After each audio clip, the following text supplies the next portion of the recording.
Green, green. Holy moly. Great job! Yeah! This guy. Thank you! Wow! Hell yeah. Woo-hoo! Great job, man! Now we got a crash. Cars spinning left and right. Buddy, let her rip. Rain like hell, baby! Come on! Oh my god, guys! Yes! Yes! Unbelievable! You guys are the best! Yes, yes, yes, yes! Oh, what a year! What is up, everybody? Welcome back to the NASCAR Weekly Podcast. Y'all are unmuted. You can say whatever you want right now. Hello, everyone. This is the internet. That is certainly not the case. Yeah. Oh, yeah. Be careful. You gotta be careful. Never mind.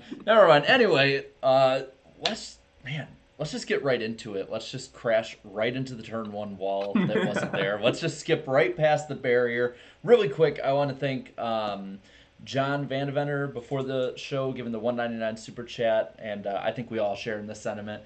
Rest in peace to Buddy Arrington and Vin Scully. And by the way, Danny will not be here tonight. He has some personal stuff to deal with, but he'll be back next week. He's hosted next week. He better be back. You better be back. Better, yeah. Here, I'll make sure. I'll put it in the chat. Make sure everyone's good to go. But it's lonely down here on the bottom shelf. I got nobody to my left. Oh yeah, that's right. That's right. Well, Jarrett can switch you up every now and then. Yeah. Put Darian down here every now. Once I get a little, once get to intermission. Yeah, we'll switch you back and forth. Like a mime in a box. Yeah. I feel like that's like the really crappy version of Man in the Box by Alice in Chains, but one day we need to like hire actors. Like when I put my hand like this, somebody on your house there, Darian, puts a hand up as well, like to finish the piece. We need to do that. Yeah, and I get really trippy really fast. Really quick, right before we get into it, the other one that was before the show that isn't on the activity on the stream here for me. Melon Smasher 1, thank you for the 5, says the field goes into turn 1, Ross Chastain, secret tunnel. Anyway, yeah. I saw that. Who made that? Was it Denny Delivers that made that on Twitter? There's a whole edit. I was waiting for you to retweet it, and I forgot to send it to you. I'll retweet it after the show. By the way, be sure to click that like button. We're already at 300 watching at the moment, so let's just get in to the show right here and start getting into the Cup race itself. We'll start with the guy on the bottom, Eric. Tyler Reddick gets his second win this year. Is this the start of a championship-style run? Is he an actual contender? Oh, he's a contender. He's not, as you would say about other drivers, Jared, a waste of a playoff spot. But I wouldn't tab him as a championship 4 favorite just yet. But I think at this point, anything short of a round of 8 run would be a disappointment. You know, maybe anything short of a championship 4 would be a disappointment, because we were talking about this before the show. A lot of spins, a lot of little single 2-car incidents at Indianapolis this weekend, but really none for Tyler Reddick. He was the one driver who didn't seem to put a wheel wrong all day long. Very impressive. Not only his second win of the year, but his second win at a road course. And you keep in mind some of the other races he's dominated this year or had a chance to win. Bristol Dirt. He's been great at kind of the odd tracks. We know he's good at some of the mile and a half, the intermediates like Homestead, Darlington, places he can rip the fence, but he's showed out on the other speedways this year. And, Indianapolis was just the latest example. Darren? Yeah, he's been pretty good, like at most places he's ran at too. I mean, especially early in the year, if he just had a little bit of luck. I mean, who knows how many wins he could have had at this point. But I mean, to get 2 wins right before the playoffs, he's definitely peaking. Now, is he peaking at the right time? I don't know. I mean, out of all the drivers this year, how many drivers have multiple wins this year? 4, right?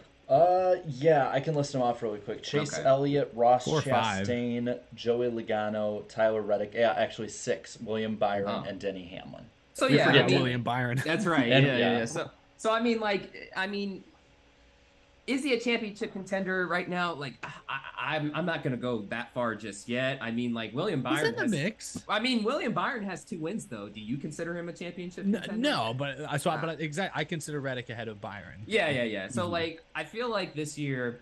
I mean, last year he was in the playoffs. He was eliminated during the round of 16, I believe. So I mean, anything above that, in my opinion, if he even if he gets eliminated in the round of 12, for example, it's still considered an improvement too. I mean, it would be a tad disappointing if he didn't make it to at least the round of 8, considering how well they're running. Right before the playoffs are about to start. But I mean, still overall a solid season for Tyler Reddick, and also considering the circumstances, surrounding him and the team. I mean, it's good, to see them still win races. I think that for Reddick to actually prove that he can be in the mix and be a true contender, I think he has to win somewhere that's not a road course. Yeah. And like one of these intermediates, like Michigan this coming week, it doesn't translate directly to any track coming up, but it would be much closer to, say, like a Michigan race would be much closer to, say, a Homestead race or a Kansas race than a road course would be. Yeah, you got the Roval, but that's it. That's one road course out of 10 races. So I think it's like if he wins, this week, or if he beats Elliott at Watkins Glen, then that will be the one road course win that he could get before the playoffs. So the only one, of course, but that'd be the one win in that respect that I'd be like, okay, if you beat Chase Elliott at Watkins Glen, you're for sure someone who can compete with them. But speaking of people who couldn't compete with them, about half the field spun nonstop, especially into turn one. Darian, kind of start us off with your thoughts on the absolute insanity that turn one at Indy caused. See, I was for the Indy road course last year just because, we were getting over the whole Indy Oval era, and then I don't know, just a lot of those races really didn't produce a whole lot of excitement. But then I was like, I was very surprised with how entertaining last year's race was, but I was also thinking at the same time during that time, I was thinking, okay, like, yeah, that was entertaining, but like, I mean, how is it going to be next year? Is it going to be like, like still more chaos and stuff, or are we actually going to see legit racing? And unfortunately, I mean, we did get some racing from time to time, but it felt like most of the race was just an absolute clown show towards the end, especially towards the end there. I would say towards the end. Yeah. Let me rephrase that. Towards the end of the race. It was an absolute clown show because, I mean, before, in stages 1 and 2, like, yeah, you had your typical, road course strategy, plays and stuff like that, because stages and road courses are still, for some reason, a thing. I still don't personally like it, but it's the way it is right now. But definitely towards the end, it was a clown show. Even Ryan Blaney, who, in my opinion, is one of the most consistent and cleanest drivers in NASCAR right now, even he was like, yeah, it was totally ridiculous. I mean, he had said earlier in the week and stuff, he was like, yeah, it's ridiculous. He at one point was inside the top 5, and then all of a sudden on that last restart, he just gets punted. And I even think he punted Daniel Suarez too. I think the cameras had missed that one for a moment afterwards. Too. Yeah, after the race. I mean, it just shows like if Ryan Blaney's getting that frustrated, then yeah, I can't imagine how the rest of the field was. But I mean, yes, it was entertaining. I get all that, but again, wrecking does not equal good racing. That's not even racing at all. It's just destroying stuff. So well, Blaney doesn't have to look any further than his own teammate Joey Logano on that second last restart. Logano is the that was the icing on the case. Icing on the cake. Yeah, no, the race was pretty good. Turn 1 was a trouble spot during longer runs just because it was the highest speed portion of the track going into a really hard and tight braking zone. So I didn't mind seeing a lot of the spins. Obviously, the brake failure question mark that happened to Kyle Larson, that was an extreme example where it was very scary, very huge crash. But the rest of the time, guys overshooting it, overcooking it, spinning out, going off course, to me that's decent racing. That tells you that the drivers have to work hard in the car and that they're not just riding around, that they are trying to get a lot. Some of that's the next gen car being a little finicky, and with the better brakes, it's a very, you can brake a lot later, and that tempts drivers to push it longer and longer and longer until, they blow the corner. So some of it's the next gen car, but to me, some of that is fun to watch. That's good racing. But I agree with you, Darian, on the end of the race, the final 30 minutes, the final 2-3 restarts, however many there were, just absolutely no respect. It was comical. Now, I've seen a comical finish to an Indianapolis race on the oval before as well. Go back to, I think, 2017 if I'm not mistaken. Maybe it was 16, 17. So regardless of configuration, Indianapolis has been prone to these just nonsensical moments. But I agree. This is 2 years now of the Indy road course where we've seen something clownery occur. Last year was the track's fault with the curb. This year, you can blame the track's layout and everything, but I would blame the drivers for just, no rules. I mean, Joey Logano drove through like 4 rows of cars, made it 5 wide, punted a bunch of guys out into the grass, and got rewarded with the 6th place finish, or with a 5th. No, 6th place finish. Like, He was the catalyst that started all that chaos. well, there was a lot, but his was the most glaring, where you just have to say, if there is a line, he may have crossed it. He's the one that for sure made everyone's scratching their head. So if the argument is, should we go back to the road course or the oval, there's more to it than just the clownery of racing, I think. But certainly the finish, not NASCAR or Indianapolis' most shining moment. Well, and I think Denny Hamlin had said on Door Bumper Clear that, like, they didn't talk about it on the broadcast, but Austin Cindric was about as egregious back there as Joey Logano was. He just didn't get caught taking it like 7 wide into a 3 wide, in a bright yellow car. Yeah. So I mean, it definitely, in my opinion, stems from, again, lack of driver etiquette. I think you have a lot of younger drivers out there, and you have a lot of drivers that are definitely more desperate out there. Now, there's 2 kind of like rules of thought that people are using right now to try and find a solution for this. And I want to ask you guys this. I'm going to ask the chat. I'll probably ask them a little poll here. But Darren, I'll start with you. Should it be a slight change to the track where they go in at the next road or turn, where I believe is the motorcycle course, or the other one that a lot of people have brought up, single file restarts? Single file. I mean, like, single file restart. I mean, like, I feel like you're still gonna get a bunch of chaos no matter what, though. I feel like the only way to fix this is by, taking out that one sharp corner, and then adding the other one that you just talked about. I'm just shocked that Watkins Glen has a very similar corner first turn. And we don't seem to see, we've seen chaos there, don't get me wrong. That's often been a trouble spot on restarts, but it doesn't seem to be as consistent. I've never seen it as bad as Indianapolis looked this past weekend. So yeah, I heard Denny Hamlin. I think he brought up single file restarts. I think it was him on one of the podcasts he was on this week. He's been on a bunch. He's making the media rounds every week, it feels. He's like the most talkative guy in the garage. But they did it at Coda last year during the rain, and it cleaned that race up a little bit. Maybe. I don't know. I feel like no matter what, you're still going to find problems just with this type of configuration, too. I mean, like, I don't know. It's like, I mean, single file might clean some of that up. But, I mean, coming down towards those final laps, I feel like you're still going to see even more dive bombs now because they're all single files. So everyone's just going to dive all the way to the bottom. Actually, sorry, one good point here from Charles Pearson. Watkins Glen's first turn is downhill as opposed to Indy, which is flat. That does probably make a difference. Good point. I'll play devil's advocate for single file, even though I am more inclined to change the course.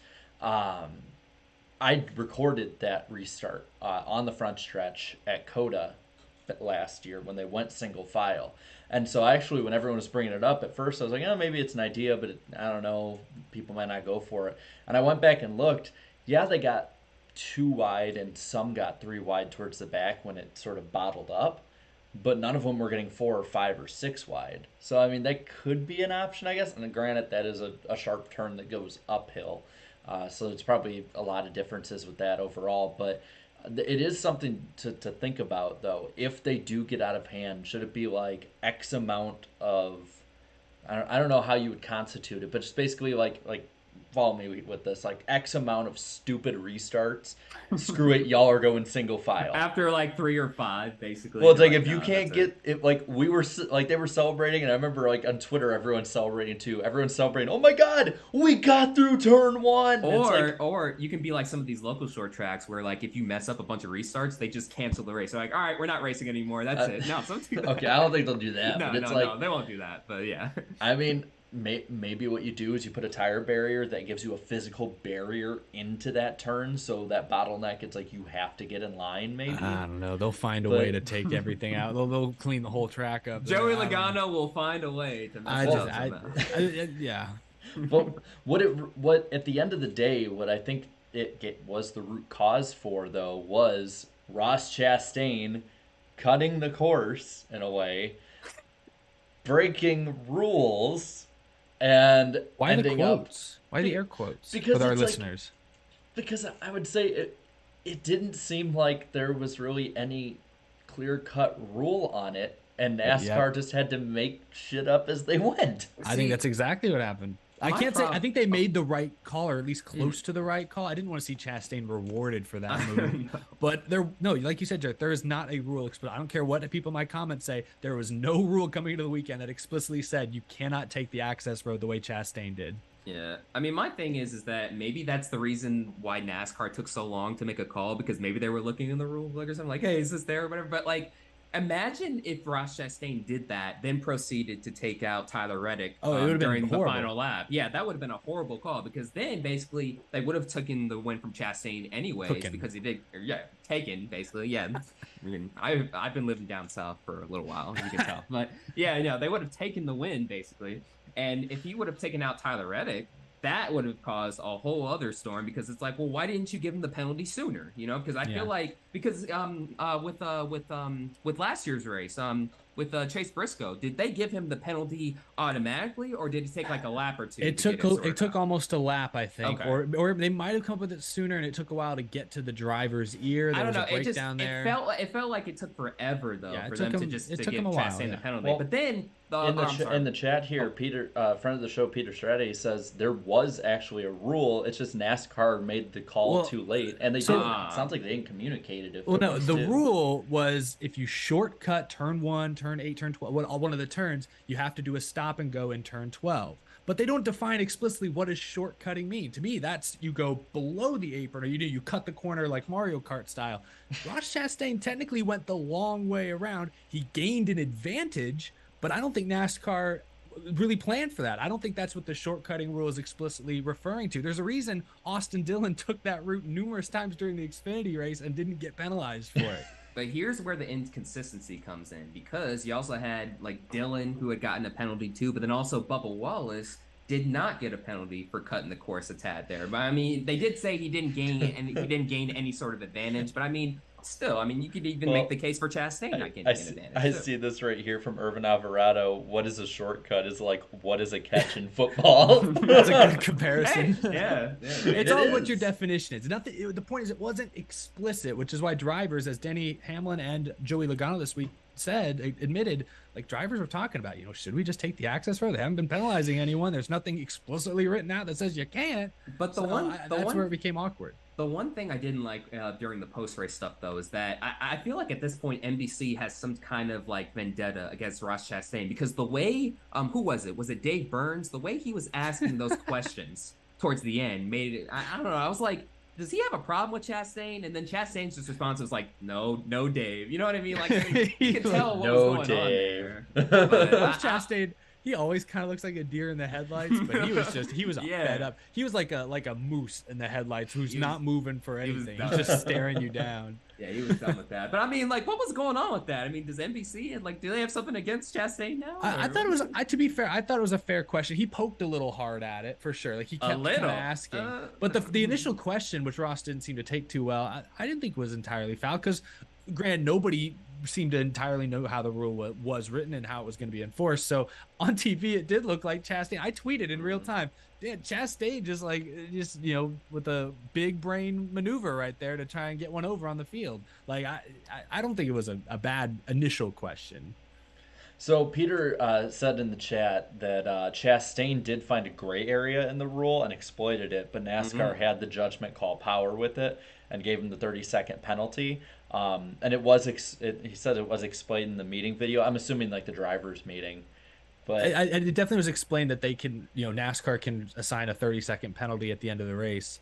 It's just, it's just frustrating that it was never explicitly written out that you can't use the access road, because he wasn't avoiding a wreck, but he was avoiding a really bad situation. He was going to be forced off into the grass. So it's like, he was avoiding a bunch of idiots. Line where it's a super gray area that wasn't explicitly written out. And as I think Logano and a few other drivers point out this week, for next year, stop and go. If you go through the access road, you also have to come to a stop. That would fix it all. And it's just annoying. Hindsight's obviously 2020, but this feels like something where there should have been some foresight when they saw the way the access road was laid out. This should have been an easy call to make before the weekend started, and they didn't. So that's why I think NASCAR deserves a little bit of criticism. But again, I think we can all agree we're glad Chastain didn't win the race or wreck Tyler Reddick because of that move. That would have felt like a cheap shot, in my opinion. I gotta say though, if like Harrison Burton had ended up getting the win, because Cindric was right there behind both of them when they were battling. If like those three all took each other out, and like Harrison Burton or Bubba got a win from that, I'm sorry. Or Todd Gilliland, don't forget about him too. I was pretty good this weekend. Yeah, he actually was up there because of speed. You know, it's like Gilliland and McDowell's supremacy up there. It was not a fluke. It was not a fluke that McDowell was up there. I was thinking of you all weekend, Jarrett. Thank you. I appreciate it. Also, fun fact: this is the first time since Talladega 2013 that two of the front row cars get a top 10. Mm-hmm. Wow, Oh, interesting. good pull. Now, someone who wasn't in the top 10 this week was Kevin Harvick. He wanted to take out a good part of the field. Like a half a dozen cars. Yeah, he was forming a list. He technically did get Alex Bowman some payback, technically, but then he also wrecked too. From what it sounded like, Bowman really wasn't responsible for anything that happened. So Bowman got he got into him, but it was like, you know, a line of people pushing one into the other, and it was like Newton's cradle. Like one hit the end, and then the one at the very end got the worst. So he hit him, but he really didn't hit him. I know what you're saying. It was like the energy just sort of moved to Harvick. But spiritual energy. Bad spiritual energy. Angry spiritual energy. The devil's energy. But I'd say it's safe to assume Kevin Harvick's in a must-win scenario this week, which, to be fair, with a little more horsepower, going to Michigan might not actually be the worst possible track to go to this week for Kevin Harvick. Yeah, no. But I think Good chance. I think of any energy getting moved from one to the other that's caused the biggest amount of questioning this week is that of Kyle Larson just absolutely taking out Ty Dillon this week. But guys, it was a driver error, not a brake failure. Yeah, right? So Bob Hocker's reported from, he reached out to Hendrick Motorsports and they told him that they found no indication of any sort of mechanical failure or brake failure. That doesn't necessarily mean there wasn't some sort of glitch. A lot of people have speculated that the brake fluid overheated, and that's what temporarily caused Larson to have a soft brake pedal, and that's probably what caused the incident. But you guys can talk about it. There's a lot of Are you really buying that though? I was reading Twitter, I was reading Reddit, I was down all sorts of rabbit holes, and there were comments on my video yesterday that wasn't even about this topic. People were talking about, Hendrick's hiding something because you see Larson didn't talk to TV. Larson, why would they even say that there's no brake failure? Why would they even consider that it was a Larson error himself? Like, why are they being so weird about this? And I don't know what to make of it. I'm glad the drivers are okay because that was a wild hit. First and foremost, of course, we're always glad to see all the drivers okay after each race. But I mean, I don't know, like for a guy that many fans in the States consider to be the greatest driver in racing out here in the States right now, for him to make that big of a corner mishap, I mean, I just don't buy it, man. I just don't. I mean, like, go ahead. They talked about over the radio that the brakes were having issues, not necessarily that he completely lost them, but like I think like one of the theories going around is like the brake fluid boiled or something, and it just I read that too. Yeah, it's just I don't know, just with all the stuff that's been going on with the next gen cars recently, the Kurt Busch situation. We'll discuss that later on in the show. There've been so many penalties lately as well that it's. And I don't know if you guys saw this. I talked about in my video. Brad Keselowski went on record saying NASCAR should be handing out a ton more penalties right now. That that tells you there's it. Yeah, that tells you that maybe there's, everyone knows that some teams are getting away with stuff and others aren't happy about it. So I think that's all fueling the speculation. We don't know. We'll probably never find out for sure. But yeah, again, at least both drivers seem to be okay. It is interesting looking at all the theories though. Like some of them it like the way that from what it sounded like from people at the track, the way Larson's like, nope, I'm talking to my team and getting the hell out of Dodge. Like. That is very suspicious. Yeah, and then also too, again, I mean, the way the accident happened too, Larson freaking sent it in that corner too. That was like a freaking iRacing. That's a Leroy Jenkins moment. Yeah, basically freaking Leroy Jenkins. That's like when you first boot up NASCAR Thunder for the first time and just try to wreck the field as best you can. Yeah. I was like looking at that. I'm like, oh my goodness! Like I don't know. The first indication was like, okay, that was an obvious brake failure. But then they come out with all this stuff like, oh well, we didn't find anything and all that. I'm like, something happened, bro. Like something happened. Like I love Denny delivers when gap car.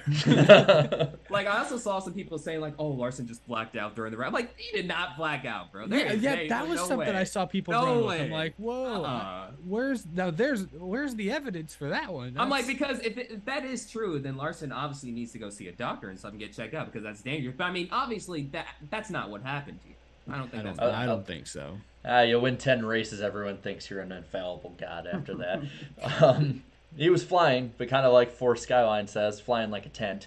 That was crazy. That was awesome. That was crazy. I've never seen that before. I've never seen that. We found the long lost cousin of the Chicagoland Orange. Yeah. The Indy road course tent. So going into the weekend, the big kind of argument back and forth, like there's always an argument of the week on NASCAR social media. And the big argument going into it is we need to go back to the oval. We cannot go to the road course anymore. And I admit I fueled it a little bit. Granted, I always had data-driven rage fuel with it. But now, heading out of Indy, we'll get to the TV ratings in a moment. We've seen the reception that the fans have had, for the most part, and the drivers. Eric, I'll start with you. Should we go back to the oval, stay with the road course, back and forth? Or I don't have a strong opinion on this because while I would love to see the next gen cars take on the oval, and the oval to me is more prestigious, attendance has been about the same for between oval and road course. Ratings, as we'll talk about, actually were pretty good this year for the road course. And I love the fact that we're able to tag team this weekend with IndyCar. I love that kind of NBC really embraced having both series on the same circuit, on the same track in the same weekend. They really, bringing James Hinchcliffe into the NASCAR broadcast, Dale Jr. into the IndyCar broadcast. Like, I thought that marriage was really, really cool. So I'd hate to just bail on this. But again, like I said, oval's more prestigious. I'm really curious to see the next gen race here. So I know Roger Penske said next year will probably be on the road course again. But after that, maybe the oval. He suggested even alternating, and kind of like you said, Jarrett, I think that might be my option. Maybe do it every other year, like oval, road course, and on the road course years, double it up with IndyCar. I think that's a can't miss opportunity. I was just about to say that too. I mean, why not rotate it? I mean, the TV ratings for the road course and the oval, they're not really. There's not really too much of a major difference too, and then also attendance wise too, not too much of a major difference neither. And also, I feel like keeping the whole doubleheader between IndyCar and NASCAR is very important. I especially love that too.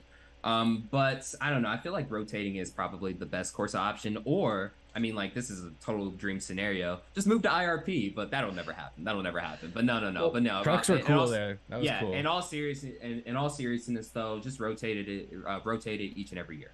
So I'll admit, and again, we'll talk about the ratings in a bit. Before ratings came out, I was pretty much Team Oval just because the data supported it. But this year, and of course, I'm not going to say it straight up till we get to it, but it went up considerably. So I'm actually curious to see it rotate. One, because it would be cool to give a bit of a challenge each year and a difference to it. You'd honestly probably get attendance up more doing that, and you could see which one at the end of the day would bring in more fans and eyes watching on TV. So I've definitely shifted to that one. Plus, it would add every single year like a different flair of schedule diversity. And that's something that I think NASCAR can never get enough of. And so, I'm looking at the poll that I put up in the chat, and it's pretty even for two of them. 43% are saying to rotate it every year, and oval for 40% of it, and then 9% each for road course and IRP, which is way different than what I actually got when I was streaming on Sunday. Most people said oval or IRP, and then every other year. Like, nobody wanted the road course at all. Guys, I like Tank Slapper's option. Swap between them at the halfway point of the race. Hey, that would be crazy. That's what the Russian F1 driver basically did this weekend. and then he just sat in his car for like 8 laps. Yeah. That sucks, man. That does, bro. But I'm gonna end the poll. Russian F1 because I can't say his last name. I don't Daniel know. Kvyat. I don't know. Kvyat. All right, I'm gonna end the poll here because we got over 200 votes, and it's looking like rotating it back and forth. So, I know a lot of people had said maybe even try and do it where you have like the Cup on the road course on Saturday, and then do Sunday on the oval. I was thinking, what, this will never happen, but this is just like a whole full-on crackhead energy dream that I would love to have. Do like the Indianapolis Triple Crown, where Saturday's the road course, Sunday's the Brickyard 400, and IRP Monday night primetime NASCAR. Like, it's That nuts. is crackhead. It won't That happen. is crackhead energy for sure. But hey, it's bold and innovative. I don't hate it. I don't hate it. I don't know if it's logistically feasible, but It's I like probably not. I like the pie in the sky. I like that. See, somebody told me the only way the Cup Series can ever end up at IRP is if Indianapolis is taken off the schedule entirely. I'm like, Well, they'd have to have major upgrades. yeah, to IRP. and major upgrades too. That's just like one of the many things they would have to do to get on the schedule. But hey, at least I'm glad IRP is back on the schedule, at least in some capacity. So that's good. And then kind of ending off talking about the race here, we had 3 rookies in the top 5 this week. Like, all 3 major rookies. All were up Fords there. too. All Fords. Yes, by the way. all Fords. Mm-hmm. I'm not going to take too much stock in it just because, they were put into the tornado and came out unscathed for the most part. But it is pretty cool to see that basically everyone behind Tyler Reddick was either a rookie or, like Bubba's case, someone who really isn't that good at road courses and ended up having a really good finish out of it. Yeah, they just kind of walked into a top 5 there too. I'm like, hey, it's a top 5. Take it however you can get it. But yeah, I mean, Harrison Burton in 3rd place. Like, who would have thought Harrison Burton would have gotten a top 5 before the end of the season? I mean, so now he has what, 1 top 5, 2 top 10s too. So makes the stats look better. And then Todd Gilliland, of course, and Bubba Wallace, amazing run in the top. Todd 5. Gilliland, I believe, qualified like 9th, if I remember correctly. So he was fast from the get-go. Yeah, he hung around the top 10 all day long. Like Burton, I don't remember exactly where Burton ran, although I think he was top 15 for much of the race as well. But Gilliland truly, I think, earned a top 5 or at least a top 10. I'm not going to call his a fluke, even though obviously under the race it was all kind of a fluke. But yeah, really cool to see some new names up there. Now, going to the playoff cut line, I don't feel like talking about 16th and 17th is really all that interesting at this point. It's pretty much decided unless Martin Truex Jr. gives up what? Where's my Larry Mack calculator? 25 points. He's like 80 points ahead of or 80 Harvick. points. I thought it was 95 was the number. Might be. It So- might even be 95. If he gives up 24, 25 points per race, okay, we can have a conversation about it. But I think the more interesting conversation here is between 15th and 16th, Ryan Blaney and Martin Truex Jr. Because this one's only 25 points difference, which means if Truex wins 2 stages this week at Michigan, the last half of the race at Michigan, they're actually only 5 points apart if Blaney doesn't run well, which is honestly very possible the way that the next-gen car is. So, Darian, starting off with you, if you're going to have to pick between the two of them, let's say we get one more new winner in the next 4 races, who makes it? Ryan Blaney or Martin Truex Jr.? I don't know. I feel like for some reason, I don't know, Ryan Blaney, yes, he is extremely consistent, but there is something that always happens to him that is always always not his fault, whether it's some sort of mechanical failure or, some driver just driving in over his head, his teammate. But I don't know. I feel like Ryan Blaney, like, he still needs a win. I mean, obviously Truex needs a win still. They both do, but I don't know, like, if I'm going to pick, one guy, making it and one guy missing it, I'm going to go with Martin Truex Jr. to be that guy. Again, the only way that this scenario could even happen is if we get a new winner, below the cut line, which, I mean, we have Daytona as the regular season finale. We have, the road course, and hell, even this weekend could spell some opportunities for some of the guys below the cut line. Yeah, so I'll disagree. It's tough. I think Blaney, because he's got that 25-point cushion, I'll lean towards Blaney being the safest of the two. But because you look at what's coming up, Daytona, yeah, it's a wild card, but somehow Blaney always seems to find himself up front late in those races. Michigan this weekend, he won here last year. Completely different rules package, completely different car. I get it, but I feel good about Blaney's chances. He's a solid road course racer, so I think he's going to be good. But Martin Truex Jr., historically, he's been fantastic at Sonoma, sucked at Sonoma this summer. Historically, he's fantastic at Martinsville, sucked at Martinsville this spring. So we look at what's coming up. Richmond, he was great at Richmond in the spring. Maybe he can back that up. Watkins Glen, historically great, but I just rattled off a couple races he's usually great at. He was not this year. So I just don't know if I trust Martin Truex Jr. He's got some good tracks coming up for him, but he has struggled at tracks he's historically great at. And Toyota across the board has struggled at road courses this year. So I don't think I can trust him. And at least Blaney, yeah, it was the All-Star race, but he has proven this year he can get to victory lane in some form or fashion. So I think Blaney, to me, is the safer of the two. But it's, yeah, that 25-point gap between them for the, second spot in, like that's a kind of a low-key understated battle that actually I think will matter, because I do think we'll get another winner from below the cut line. I think Bubba, Jones, Austin Dillon, you name it, someone's going to win a race before the playoffs begin. I wanted to ask all of you guys this too. Out of all the drivers below the playoff cut line, who do you feel has the most momentum right now? Most momentum? Yeah. Bubba. Yeah, I mean, he's got three straight top 10. I think there's only one right answer right now. It's Bubba Wallace. Yeah, that's my point. Eric Jones just signed a contract extension. I don't know. Maybe that's for the future though. That's for but that's got to be a little more stable. I don't know. Yeah. So my dark horse spoiler alert for this weekend. So I'm gonna pull up on my end the Racing Reference season so far for both Truex and Blaney. Wow, the way Racing Reference is going these days, I'm still surprised they even have the points up. Well, I'm just looking at finishes here. Good. So going into the summer, like Blaney was pretty hot. 4th at Gateway, 6th at Sonoma, 3rd at Nashville, 11th at Road America, 5th at Atlanta. The last 3 weeks, he's been 18th, 33rd, 26th. Where's Truex been? Truex here. In the same races, 6th at Gateway, 26th at Sonoma, 22nd at Nashville, though he ran very well, poor strategy call at the end, but still did not finish well. 13th at Road America, 11th at Atlanta, last 3 weeks here.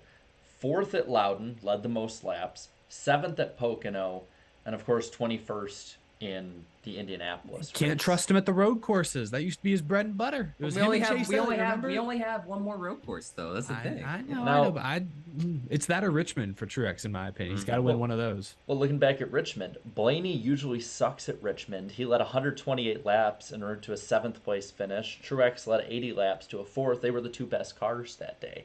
And I think Blaney got the pole too for that race, if I'm not mistaken. Let's see, road course wise, I'll go through all of Truex's finishes at road courses. 7th at Coda, then go down. Wow, there's a lot of room between the road courses. Good lord. 26th at Sonoma, 13th at Road America, 21st at Indianapolis. Only one top 10 at a road course this year? Where's my Martin Truex Jr.? What? Let's look at Ryan Blaney. 6th at Coda, 6th at Sonoma, 11th at Road America, 26th at Indianapolis. But he was 3rd on the final restart. Indy doesn't count. I mean, Ryan Blaney has the speed, it looks like, in comparison to Martin Truex Jr. at the road courses. Let's super speedways. I know we can't really take too much stock in this. Daytona, for the 500, Blaney led 36 laps and finished 4th. He almost won. Truex won both stages and finished 13th. Are we going to count Atlanta, or should we just go to Talladega? I mean, just say Talladega. Let's go to Talladega. Then Talladega, Truex finishes 5th, doesn't lead any laps though. Blaney finishes 11th after leading 23 laps. So I'll take Blaney there. Truex, that's what I mean. Truex usually sucks at super speedways. What did you just say? A couple top 5, top 10s? Mm-hmm. Road courses, only one top 10. Like, it's just been backwards this year for Truex, which is why I just don't trust him. I just don't trust him. So let's look at the comparison to Michigan this week. Fontana. Truex finishes 13th. Blaney finishes 18th. Oh, what happened to Blaney in that race? I think it was like competitive. I think it was the last lap. He was running like 11th or 10th in front of Cindric, and that's when he like got spun out, or it might not have been him. But I thought he was running up front and something happened to him. I felt like he ran up front a little bit in that race. Well, we'll see. We'll see. So last but not least, I'll go back really quick, and I want to see what the chat thought about it. I asked them who makes it to the playoffs: Blaney, Truex, neither or both. 52% say Blaney, 22% say both, 16 Truex, 11% say neither of them make it. We have ultimate chaos. Oh, that now if none of that, if they both miss it, yes, that would be crazy. I That'd be mean, crazy.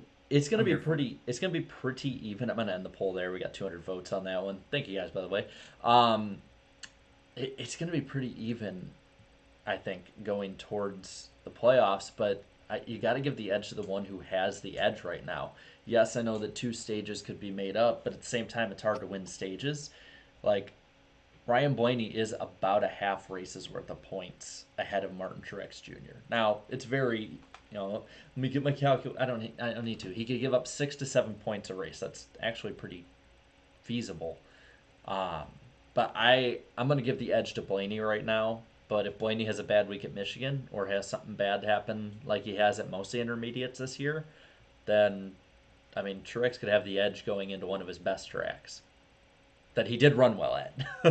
Yeah, again, Richmond's the one circled for Yeah. me with Truex. But again, like Eric said earlier, this year has just been so weird for him too. Because I mean, good on the super speedways, but he's been terrible on the road courses. So, yeah, I don't know. We might not know what type of Truex Jr. we're getting in these final few races, but I feel like his best option to win would be Richmond.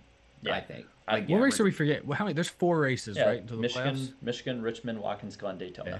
Just Yeah. making sure. For some reason in my head, I was like, "There's 5, right? What's the 5th one?" No, it's just 4. 4. Indianapolis. Yeah, it was 5. It was 5 last week, Eric. Run It was it 5 back. last week. Well, speaking of going and running it back to Indianapolis, let's look at the ratings for this week. We alluded to it earlier. They were actually really good for comparison to last year. A 2.05 rating with just under 3.4 million viewers. That's up 19% in viewership from last year, up 14% in ratings from last year. Now, some other things to note here. Xfinity had 1.5 million viewers, meaning they actually outperformed Formula One this week. 640,000 were in the key demo for the Cup race, so just about 20%. And this is the 4th straight Cup race with an increase in ratings. USA NBC effect. the Take USA notes, FS1. Take The notes, USA Fox. effect. The USA effect. I mean, in my opinion. The last 4 races every week has went up between 200,000 and 600,000 viewers from the year before's race, which is some of the biggest increases that we've actually seen since 2018 from year to year of a race. So it's really interesting to see. Comparing it to the last couple of years, I'd said that it was up from last year. I don't think we really can compare too much. The Brickyard that had like 4 million, because that was early in the pandemic. No one was allowed at the race. 4th of July weekend when nobody could go out. Comparing it to 2019, the Brickyard had 2.9 million for the last Brickyard 400 with fans at it. Was that one delayed at all? No, it was, but this is the caveat. It was head to head with the opening day of the NFL that year. Oh yeah. Which is usually when NASCAR ratings go down about 25 to 30% those first couple weeks. So that would be, and then it was delayed in 2018 to the next day on Monday. That's what I was thinking of. I remember watching that race in class and just being bored. I was like, yeah, it's the Indy Oval. Anything beats arithmetic. But I mean, 4 straight races with an increase. Last year, I think the record was 6 straight races that there were. Well, let's go get them. Yeah, let's get I that mean, record. looking at the way it is right now, ratings right now are on track to be about where they were in 2019, which since 2018 was the highest viewed season. And that trend is trending up. It could be the most watched season since before 2018. So before the Dale Jr. effect was put in place. So it might be that USA NBC effect. Yeah, it didn't work too well with a rain delay at Nashville and Road America being on the 4th, but Even with that, yeah, I mean, even with that, it's been on the up and up. Well, I'll put it like this: Michigan is actually a very highly viewed race at this time of year. I have my little packet here. I just keep everything in check. Last year's Michigan race had 2.5 million viewers, which was higher than the 2 races in 2020, and I think was the highest since 2019. If they have the same kind of increase this year, so 2019 was about 2.8, 2.9 million. I mean, if they have the same kind of increases that we've seen at some of the tracks this year, it's not out of the question that a cable NASCAR race could eclipse the 3 million mark this week, which not even Fox has done this year. So, I mean, there's a lot of factors that that go into this too, that go into this ratings increase. I mean, obviously the USA effect, of course, getting on a much bigger channel compared to NBC Sports Network, or what was NBC Sports Network. I mean, that's a positive. But then also just the racing being pretty good for the most part all year, no matter where they race. But then also the most important thing, in my opinion, a broadcast that actually takes the sport seriously. Again, Fox, and I think that's where Fox messed up. Now, don't get me wrong. I mean, Fox, they did have some ratings increases this year when NASCAR was on Fox and FS1. But I mean, again, I think NBC and USA taking the sport serious and stuff. Just their overall presentation. It's another big factor into why the ratings have had increased as much as they had in the past 4 weeks. Well, going from one rating to another, Darian, what do we got coming up here? Oh yes, that's right. The poll, the famous Iceberg poll. I kind of like this right here. I can barely hear you guys, but it doesn't hurt my ears. Eric I didn't even do it that loud, though. Eric enjoys the podcast when he doesn't have to hear us. Yeah. It's just lower it a little bit. I guess I have a knob right here for that very reason. I should probably just use that. Well, I asked you guys on Sunday, what'd you think of the 2022 Verizon 200 at the Brickyard? 30% of you said that it was a great race out of 13.8K. 38% of you said it was a good race. 18% said average, 7 below average, and 7 bad. So a 68% net positivity to 14% net negativity. And looking at the comments, the first comment was from Spencer 5478. So is this negative, positive, or meme? Meme. All right. Kyle Larson heading to turn 1. Leroy Jenkins. Fist bump, Darian. We nailed it. Yeah. Well, and then he continues on. What a chaotic race. Lots of spins to go all spins out in turn 1 while commenting, thus ending my comment early. Even that was a meme. That's pretty good. Yeah, it was pretty. I'll admit, when I was reading it at first, I'm like, wait, what? Oh, that's another meme. Yeah, That's a good one. That's very funny. Very funny, Mock. So looking at some of the comments here, number 1 comment on my screen is from iRex Rampage. Said, that was a wild race. Sure, it was a wreck fest, but it was super entertaining, and this was a race you truly didn't know what would happen next. I gotta agree with that. It was entertaining to a point. Again, it's just when you start wrecking too much, then it's like you start to lose me a tad. But I mean, it was entertaining for the most part. Yeah. Well, that's kind of the sentiment that Twisted_Nipples82 had. I voted bad race. A lot of that feeling comes from turn 1. We're supposed to be the top stock car racing series in the world, and we're trying to dive bomb 8 wide into that corner. That was embarrassing. On the bright side, though, Bubba made me $600 in Vegas. Wow. Ooh. That must be nice. Hey, I gave those betting odds on the podcast. To be fair, had Chase Briscoe kept the lead and not been disqualified at the end of the race last year, I would have made, I think, over $1,000. I'm just not good on the last lap with my bets. Let's see. Tyler Cannon says, decent, crazy race, but I'm glad Larson and Dylan are okay. I agree. David Jenkins says, awesome finish. Look at the top 5. That's why road courses belong on the schedule. They're the great equalizer. A lot of people. Some are. That part's true, but you would have had some of that without the chaos in the final couple of restarts. It's like having Cindric up in the top 5. You don't see him run top 5 very often this year, but road courses, he's going to be great. So. Well, Cindric has actually had a really quietly good year so far. He's been more consistent lately, even at the ovals, the last couple months, if I recall. I haven't looked at his stats in a bit, but I want to say, let me be completely sure, because I had someone get really mad at me for saying that Cindric was a mid-tier driver this summer. And I ended up looking back at it, and I was actually surprised how wrong I was. So I mean, he's still 15th in points. So overall this year he hasn't been, but good. But he's on a streak. Yeah, 5th, 7th, 7th, 3rd, 13th, and then he had an issue at Pocono, but second this weekend. That's So, pretty solid. That's pretty that's solid. really good. Like, honestly, now that I'm looking at it, that's better than even I thought. Hey, once the playoffs start, I mean, he might be someone to watch out for, maybe, based on the consistency. Wow. That genuinely surprised me just how good he actually has been compared to it. Denny delivers. Of course, got to read one of his comments here. No one, absolutely no one. Ross Chastain uses the access road to take the lead. Sneaky. I mean, love him or hate him, Ross Chastain is like worth the price of admission alone these days. Oh yeah, dude, he's so entertaining, man. Ugh, he's so entertaining. But if you have a favorite driver, I can see why you hate him though. If you have a favorite.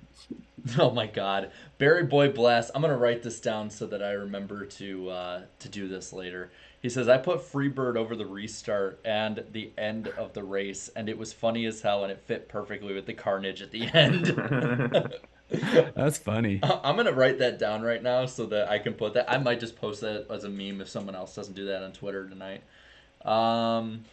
Davis Owen said, the ending stretched a bit more than I'd like. Same stage racing, pitting problems, but it was a very solid race. I don't see it as a main staple for now. I prefer the oval, but it was still a solid 7 to 8 out of 10. So I've noticed even like the highly voted comments for the most part have been like relatively evenly split compared to usual. There's definitely a polarizing race. And now to get to the most polarizing part of these comments, let's go all the way to the bottom and read the last couple that I can read. Yes, my favorite. Without being taken off of YouTube for reading some of them. Oh, this is going to be great. I guarantee someone's going to take one of these clips out of context just to mess with me. Let's do it. At the 5th lowest voted one is Tsunami Anakin. The bad are just salty Chase fans. Oof. To be fair, I was a bit of a salty Chase fan because I picked him to win last week, and he looked quicker than Elliott towards the end. Danny Moore, it sucks. Gavin Adcock, I didn't get to watch. Downvote. Burritos, WTF. And the lowest one was from Ben Scoville, who said simply didn't watch. Honestly, those weren't as, Damn, they just didn't watch. I guess why? Because they didn't have the channel, or they don't like road courses. Well, damn, it's NBC. Yeah, that's what I'm saying. I'm like, so why didn't you watch? It's probably road course fatigue for a lot of fans. I mean, I have noticed that too. Like some fans are a lot more vocal these days about like, oh, we have too many road courses on the schedule as is. I don't know. In my opinion, the schedule is more diverse than it ever has been. So yes, I like it. And I can understand though that argument. But thank you guys for voting on the poll. Thank you. We're sitting here at around 600, just under 600. Click that like button, y'all. Let's get those likes up there. Going into the lower series, honestly, the Xfinity race, like the biggest really thing to come out of that is the fact that AJ Allmendinger won his 9th win on a road course in the Xfinity series in 22 starts. Yeah, he's straight up dominant. Straight up dominant. Jesus. Impressive ratio. You also had Josh Berry take out both of the monster cars on the same lap. That was crazy. I'm like, what are the odds of that? He's avenging the 95% of AMP that was taken off the shelves. I mean, overall, I don't know. Was the race really that memorable? Kind of not really, but the Cup race was better in my opinion. Yeah. Like, say what you want about it. The Cup race, I think, had better racing overall.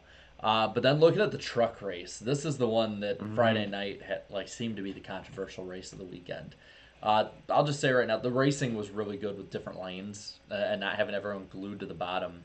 But where the real controversy starts is towards the finish, where Carson Hocevaart's right rear hooks someone. Yeah, that and also the one thing I didn't like about that was, if that were Ross Chastain, then people would be calling for his head. But because it's Carson Hocevaart, who's a much more likable driver by some. So far. Yeah, so far. It's like, I don't know, like, I feel like I was like, I don't know. I feel like I was like one of the only people to call him out, too. Because I don't know, like, there's some hate towards the guy he had wrecked, Howard. He hasn't really been the most impressive driver this year. But he was running inside the top 10.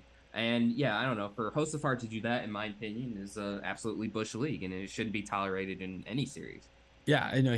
And honestly, I'm a little shocked there was no penalty after the fact, considering they docked Noah Gragson for right hooking Sage Karam at Road America. Yeah, and I understand that. Oh, the aftermath. That one ended up taking out 10 cars. This one really only took out the one car or the one truck. But I don't know. I don't believe NASCAR should be judging that way. They shouldn't be judging by the calamity around it. It should be the action, and the action was exactly the same. Heat of the moment, rage, careless. Right hook a guy in the fence. I'll put it like this. I mean, look, it is incredibly dangerous to right hook somebody on the front stretch or really anywhere on the track because again, where does the driver's side go towards? The wall. So I mean, like I don't know. It just increases just the chance to get seriously hurt and stuff like that. But like, I don't know, like.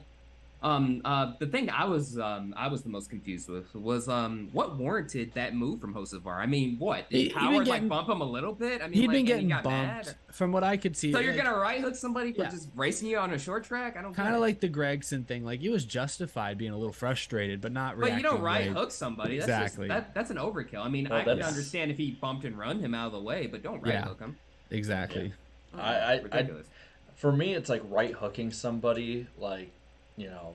That's just a complete no-no in any racing in general. Like, I don't care if it's Truck Series, Cup Series, local Saturday night. I don't care if it's like, 9-year-olds on a go-kart. Like, you don't do that. Hey, look, and also, too, don't forget, we just started the Truck Series playoffs. Now, I know the first 3 races in the first round, they take place in different months, which you can blame NASCAR for the scheduling. But if Howard decides to pay back Hocevar during the playoffs, hey, I won't be surprised. Oh, well, hey, you right hooked him. So, hey, what can you do? And at the end of the race, before there was Joey Logano on Sunday, completely knowing he wouldn't make a corner, there was John Hunter Nemechek. This one made me mad. This one got me heated. Yeah, that got me mad too. I was at Minute Maid Park watching the Houston Astros beat the snot out of the Seattle Mariners yet again. And I was watching this race on my phone, especially the finish. And I saw the Hocevar bit, and I was like, oh, God, let me watch the game. Came back just in time to see John Hunter Nemechek clean out Taylor Gray for the lead. And I just you think Nemechek's one of the good ones. The Truck Series full bunch of 20-year-olds who are driving over their head routinely. You think Nemechek, he's not old, but he's had a year of Cup experience. You think he's one of the more reserved, level-headed ones. Nope. Nope. Not even. The playoffs are here. All sense goes out the window. Eric, don't forget him and Cole Custer in 2015 at what was it, 2015, 2016? But he was a kid then. I get it. Then the problem that's he's still doing it though. He's still doing it. Yeah, he's still doing it. I mean, like, look, if I were Taylor Gray, I had to feel some type of way because I mean, I know one of his crew guys came over to talk to him and stuff. But I mean, Taylor Gray was basically a non-factor that entire race, had the right strategy call, was looking like he was about to win that race, and then all of a sudden just to get taken out like that, that's tough. That's tough. To be fair, at the end of the race, Grant Enfinger had the race strategy call. Like that was a really good call. I questioned it. I'm glad I'm not a crew chief because I would not have had the cojones to make that call. Yeah, but that's a good one. Indianapolis this weekend, it delivered. I feel like that's what we've gotten from every weekend we're used to not having great racing from, where it's just like, wow. Pocono, for instance, you had the great battle in the Xfinity Series between Gregson and Ty Gibbs, and then you had a really good Cup race to follow it up. You've had it with a lot of these tracks this year where most people aren't expecting great racing, and there have been very few duds. There have been a ton of storylines. And it's like Martinsville. Martinsville was the big dud this year. Martinsville was probably the biggest dud of the year. And that's Martinsville. Gosh. That's crazy. And even there, at least the Xfinity race was crazy with that parking lot in turn 1. So at least you had something to talk about that weekend. And the fight. Yeah. And the fight. Right about that. But yeah, for the most part, it's been entertaining this year, and too for the most part at a lot of these races too. So best season ever. Yes, sir. Damn, see, they should have done that. They should have done the 2018 campaign this year. Come on. Well, Fox, okay, and then really quick before we move on, Mark Barnum in the chat says, remember also Lane Riggs and Haley Deegan had good finishes as well. Lane Riggs is. He got top 10, didn't he? Mm-hmm. Yes, he is the son of former NASCAR driver Scott Riggs. So yeah, that was an amazing debut for him. And where did Haley Deegan finish again? I think she finished like 13th or 11th or something. I don't have the finishing order on me, but she made up, but she made up like 20 spots or like around 20 spots in the final restart. So okay. Give her props where it's due. So it was 13th. But yeah, definitely give her props on that one. But I think that kind of wraps it up for Indianapolis this week. Yeah. Really quick before we go on to anything else, let's do our first super chat stage break. Super tat. I got your timer if you want to go and start. Awesome. I'm gonna go and make sure that. Oh wow, damn. I'm gonna make sure I have all. Starting in 3, 2, 1. I want to get this one right away, really quick from the gun. $50. Says as far as restarts at Indy, single file. They'll think the Sand People did it. That's a Robot Chicken reference for anyone that doesn't know. Solid. I love Robot Chicken Star Wars. I'll say this right now, better than Family Guy Star Wars. Let me just make yeah. It might be a hot take. I don't know. I don't know. Going down to Groovy Goose though. Let's get back into the order here. Groovy Goose for $4.99. Boyer once said he couldn't believe Napa signed to Michael Waltrip with Spingate, which Clint pays a major role. Napa leaves MWR. Inside job. Mafire924, thank you for the 2, says, would a 100-mile race be good? Think Eric supports this. I think meaning the shorter races. Oh, a shorter, but not 100 miles. No, this is not ARCA. No, this is not F1. The business model makes no sense. Yeah. Whatever the meme was, I already lost it. I'm not hip at all. I see Charles Peterson Jr. says it is a very bold opinion. I stand by it though.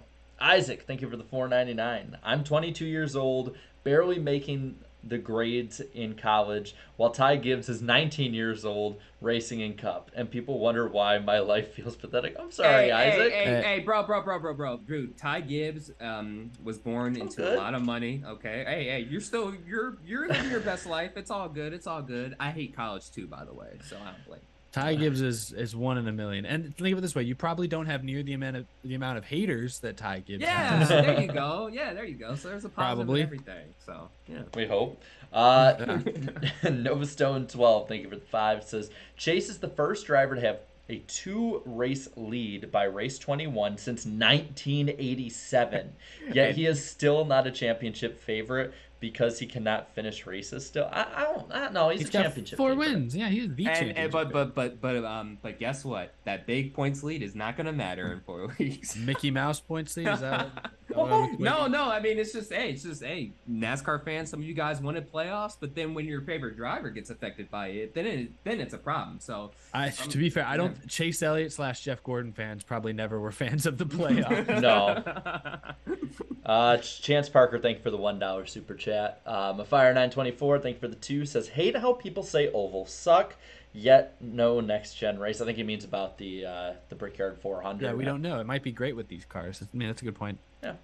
Melon Smasher 1, thank you for the $1.99. My final 4: Elliott, Reddick, Chastain, and Logano. It could happen. I'd switch out Logano for Christopher Bell personally. I feel like you can make a case for a bunch of drivers being in the final. Bell is. I stand by what I said earlier this year. Bell is currently the best guy at JGR right now. For that hot take, I'll give you one more past the 3-minute mark. Go for it. All right. Well, let's go with Jacob Powell then for the $9.99 super chat. Ross Chastain tried to use his Joker lap Sunday. Maybe he should try Rallycross. That's pretty good. All right. Well, thank you guys so much. We'll get to the rest of the super chats at the end of the show, and I'll make sure I update the screen and everything. We are closing in on 600 watching at the 1 hour mark. Be sure to lick that like button. Let's get over 200 likes, y'all. Lick the like button. And while we're at it, while you all are licking that like button, we should thank the ones who brought you the first super chat stage break, and that's Lionel. It was brought to you by Lionel Racing, the official diecast of NASCAR. You can order your new 2022 diecasts of your favorite drivers now at LionelRacing.com or any other Lionel retailer. And don't miss Lionel Racing's NASCAR Authentics diecasts at a Walmart near you as well. And again, they're also making new Dale Jr. ones coming up. Guys, what do we got on tap today? I see that I'm the only one with a full-size one. We're completely Start off with inversing Eric. I like Eric's scheme. Start off with that. My local Walmart came in clutch. Had many of the latest Gen 6, goodness gracious, next gen test wave Picked up Daniel Suarez Trackhouse. Also picked this one up because I got to see this one on track at Darlington when they first did that little showcase of the next gen, did some pace laps. That was pretty cool, so I had to pick this up. It'll go nicely alongside my Eric Jones prototype that I still have. Oh shoot, I forgot the gloves. Oh, not the. Oh, I didn't mean to touch that without gloves. But no, pretty cool to see it. So check out your local Walmart, Target. Might be in stock. Yes, and this is a Kurt Busch Team Penske car from 2007. Obviously, no Miller Lite on it, so if you want a ice cold bottle of Kurt, make sure to pick one up after the show, I guess. But Please no, drink responsibly. Yeah, drink responsibly. And if you're underage, don't drink at all. But yeah, no, I love the blue rims on this thing, and it's surprisingly in tip-top condition, considering the fact that I've had this since 2007, since when it came out. So. Surprisingly, not a single scratch on this baby. And as for Kurt Busch, hopefully he returns to the Cup Series very soon. Yes. And then I have Dale Earnhardt Jr.'s 2011 AMP Energy Scheme. It's the same one he had in 2010, except it looks way better when you have this closed off here instead of the splitter being fully visible.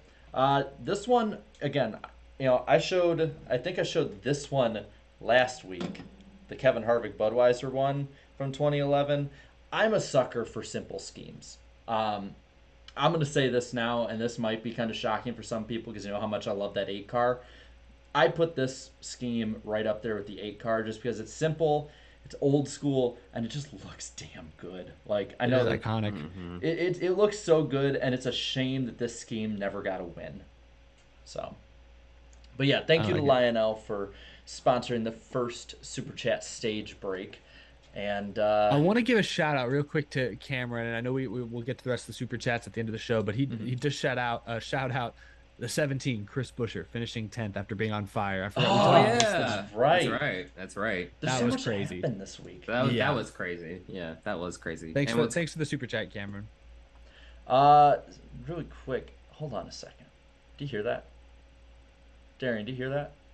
Well, I didn't hear it today because I thought we were all good, but apparently we're starting to hear it now. And it's the lightning round on the NASCAR Weekly Podcast. Jarrett, what do we have on tap for tonight? And Eric, you can put your headphones back on. Come back. Come on, Eric. Apparently I got struck by lightning from the looks of it. Dang. Well, we got a little bit tonight. Oh, he is returning. Okay. There he is. I was like, okay, it's like, is he okay? He's doing his best Gary Johnson impersonation down there. Okay, full disclosure, I ran all the way to my kitchen to get a Dr. Pepper. I was thirsty. Oh, man. Well, I don't know how we're going to top that with a lightning round, but we will try. Starting off, RFK Racing will feature the LeBron James Foundation on Chris Buescher's car this week. LeBron James. LeBron James. Martinsville has also announced they're going to be replacing their lower seats in turns 1 and 2 with a grass berm. Also taking out the azalea flowers they have as they don't bloom for races. I don't think anyone really cared about that. But all I know is that my favorite seats in the house, which I actually bought tickets to for my birthday this year, are getting taken out before I can even sit in them. They really took out the best seats in the house, bro. Seriously, like I don't care what anyone says. Front row seats at Martinsville in turn 1 are the best seats. You can still see everything. Yeah. You and Slap Shoes, your butts were glued to those seats this spring. You and those hot dogs. Hell, yeah. even last fall too. No, it was funny. Me and Slap sat there for 2 straight races and just sat drinking beer, eating hot dogs, and just yelling at everyone who got into somebody else. Well, holy shit! Gotta sit somewhere else, unfortunately. Martinsville's like, nope, gotta take your seats away. All right, to turn 3 and 4 we go. There's a new NASCAR docu-series that's debuting on USA Network called Race for the Championship. It comes out September 1st, and it looks good. Yes. Just wish it was on a streaming service. I don't know if it'll be on Peacock or maybe they'll eventually post it to Peacock, but that's where it'll gain traction, at least with the younger crowd. That's my fear. Love that they're taking NASCAR seriously, doing their own sort of Drive to Survive series, but I don't want these networks to just target NASCAR's existing older audience. They need to make a conscious effort to try and reach the 20 and 30-year-olds, and I don't feel like they're really doing that. Well, because I saw a video today. It only had 90 views on it, but it was this guy who's an F1 fan. He went to Indianapolis this weekend, And the whole reason he went is because he watched the Bubba Wallace documentary and he likes Bubba. And he's like, he goes, I don't even care about any of this other stuff. It was cool knowing the guy's story who was in the race, because he's like, I know all the F1 drivers. He's like, if I knew more about the NASCAR drivers, I'd probably go to every other race I could. See? There you go. But also, too, I have a feeling this reality show will be a lot better than the current one on USA Today called Life in the Lap Lane, featuring Austin Dillon. Got him. What is doing like that? Got him there. Hey, I've already seen the memes going around. Hey, I'm not the first one to say that. It's bad enough he's the second driver of 2 in his grandfather's team. You don't have to kick him while he's down. Hey, that guy's a millionaire. He got his own show, bro. He can take it. He's doing fine. Yeah, he's good. We call this constructive criticism. You suck. Well, I can tell you this, that Brett Moffitt, he will not be a comrade anymore at Our Motorsports as they have parted ways. I forgot about that. Where's Danny? Dude, where's Danny when you need him, man? Where's Danny when you need him? But speaking of somebody who also spent some time in the Truck Series in recent years, Austin Hill will be debuting in the Cup Series for the number 33 at Michigan, which is really cool because 10 years ago at the first Michigan race, Austin Dillon drove the 33 car for one of his first few starts. I thought I was the only one to remember that, but then I forgot. I'm like, you were actually at the race. Yeah, so actually you don't see it on screen, it's just off camera, but I have an entire made up to look like the sides of their cars. I colored it in when I was 14 and I put it up on every wall no matter where I'm staying at the time. The entire 43 car finishing order of that race, I always have it with me just because it was one of my favorite moments ever. So I remember, it's like, oh, he finished right between 34 back then was David Reagan and Dave Blaney. Yeah. Dale Jr. is racing in North Wilkesboro on Wednesday the 31st, so unfortunately we won't be able to see that. But he's going to be driving the number 3 Sundrop late model, which is a throwback to the number 3 that he had drove at North Wilkesboro in the early 90s, and we're all just hoping that he doesn't get sued. The font's just different enough. Just a tad bit different. I'm pretty sure he was driving for DEI. Yeah, actually, no, I didn't think about that. You're right. Yeah. Ooh. I don't know. Yeah. The front row dropped their penalty appeal, so McDowell Supremacy will be taking down another. We'll be taking down that 100 points, and the next 4 races leading up to the playoffs, they won't have their crew chief. Kurt Busch, as we talked about before, has not been cleared for Michigan. Ty Gibbs will once again be in the 45, and I'm actually really interested in this race because I think Ty Gibbs could be a threat for a top 10. And then finishing off with some stuff coming up, remember that Wednesday, August 17th, on Eric's channel at 8 p.m. Eastern Time will be episode 200 of the NASCAR Weekly Podcast. It's going to be nuts. Wow. And then that Tuesday right after it, we're doing the 2nd annual NWP 400 on IDK Players channel on iRacing. This year, we're at the Next Gen Cars at night at Daytona. That'll start at 8 p.m. Eastern Time, Tuesday, August 23rd. So plenty of cool stuff. Episode 200 is going to be nuts. We got Pitbull pre-race show. We got Ice Cube coming in during the stage break super chat. No, but it'll be fun. I just got to make it 2.5 more to be on 200 straight. I'm sure Tim Duggar will show up somewhere. He just always does. What the hell was that? I was like, no. We can find a better country singer. But anyways, and that'll do it for the lightning round on the NASCAR Weekly Podcast. And now, back to the show. God, I feel like we're just low-key roasting a lot of people tonight. I'm roasting. No, just like we're just it's like we don't have 600 people listening closely to everything we're saying. Oh wait, we've had 600 people watching this whole time. What? There's not 6? Oh my goodness. But anyways, look at the like button, y'all. Look it. I like that.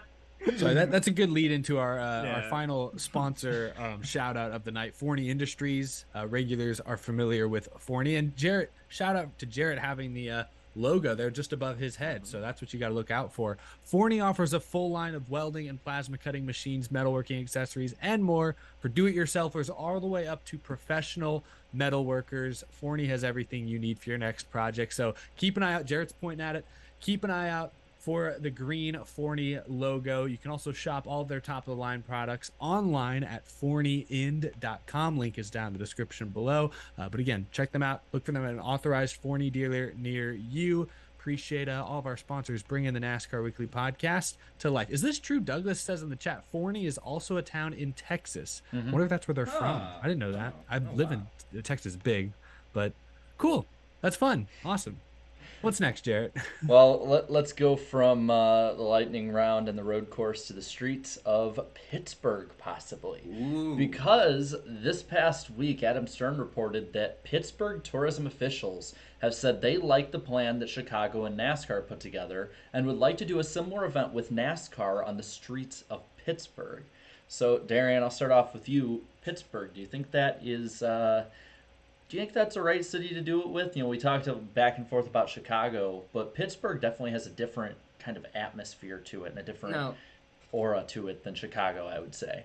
On paper, it seems like a no, but then when you look a little bit more into it, I feel like it's perfect. I mean, well, not necessarily perfect, but it's definitely doable in my opinion. I mean, obviously, when you think of Pittsburgh, you think of the famous Pittsburgh Steelers. Steelers going to the Super Bowl. Basically Pittsburgh sports in general, which obviously doesn't include motorsports. So it would be it would definitely be totally different, but like I think it would be a very successful event. I feel like to make it even more successful with the locals and stuff, you would have to incorporate some of the Pittsburgh sports icons, current ones and past and Tony Hall of Bradshaw. Famers too. Yeah, Terry Bradshaw. Terry Bradshaw. NASCAR. God, I said Tony. I'm off tonight. It's all good. He was a former NASCAR Busch Series owner at one point too. So Friends he with knows Dale about the Earnhardt. sport. Yeah, he knows about the sport and stuff too. And hell, I mean, you can get some current Pittsburgh Steelers players out there. T.J. Watt. The running back's name, Najee Harris. I think that's his name. His last name's Harris. But I just want to see the cars racing across that beautiful yellow. yes, and I was bridge. just about to mention that too. That beautiful yellow bridge. You have to make it a part of the course. You have no choice. You have to make it a part of the course, man. So I've never been to Pittsburgh. So this is from a purely I've been outsider's perspective. When I think of Pittsburgh, I think of blue collar, Steel City.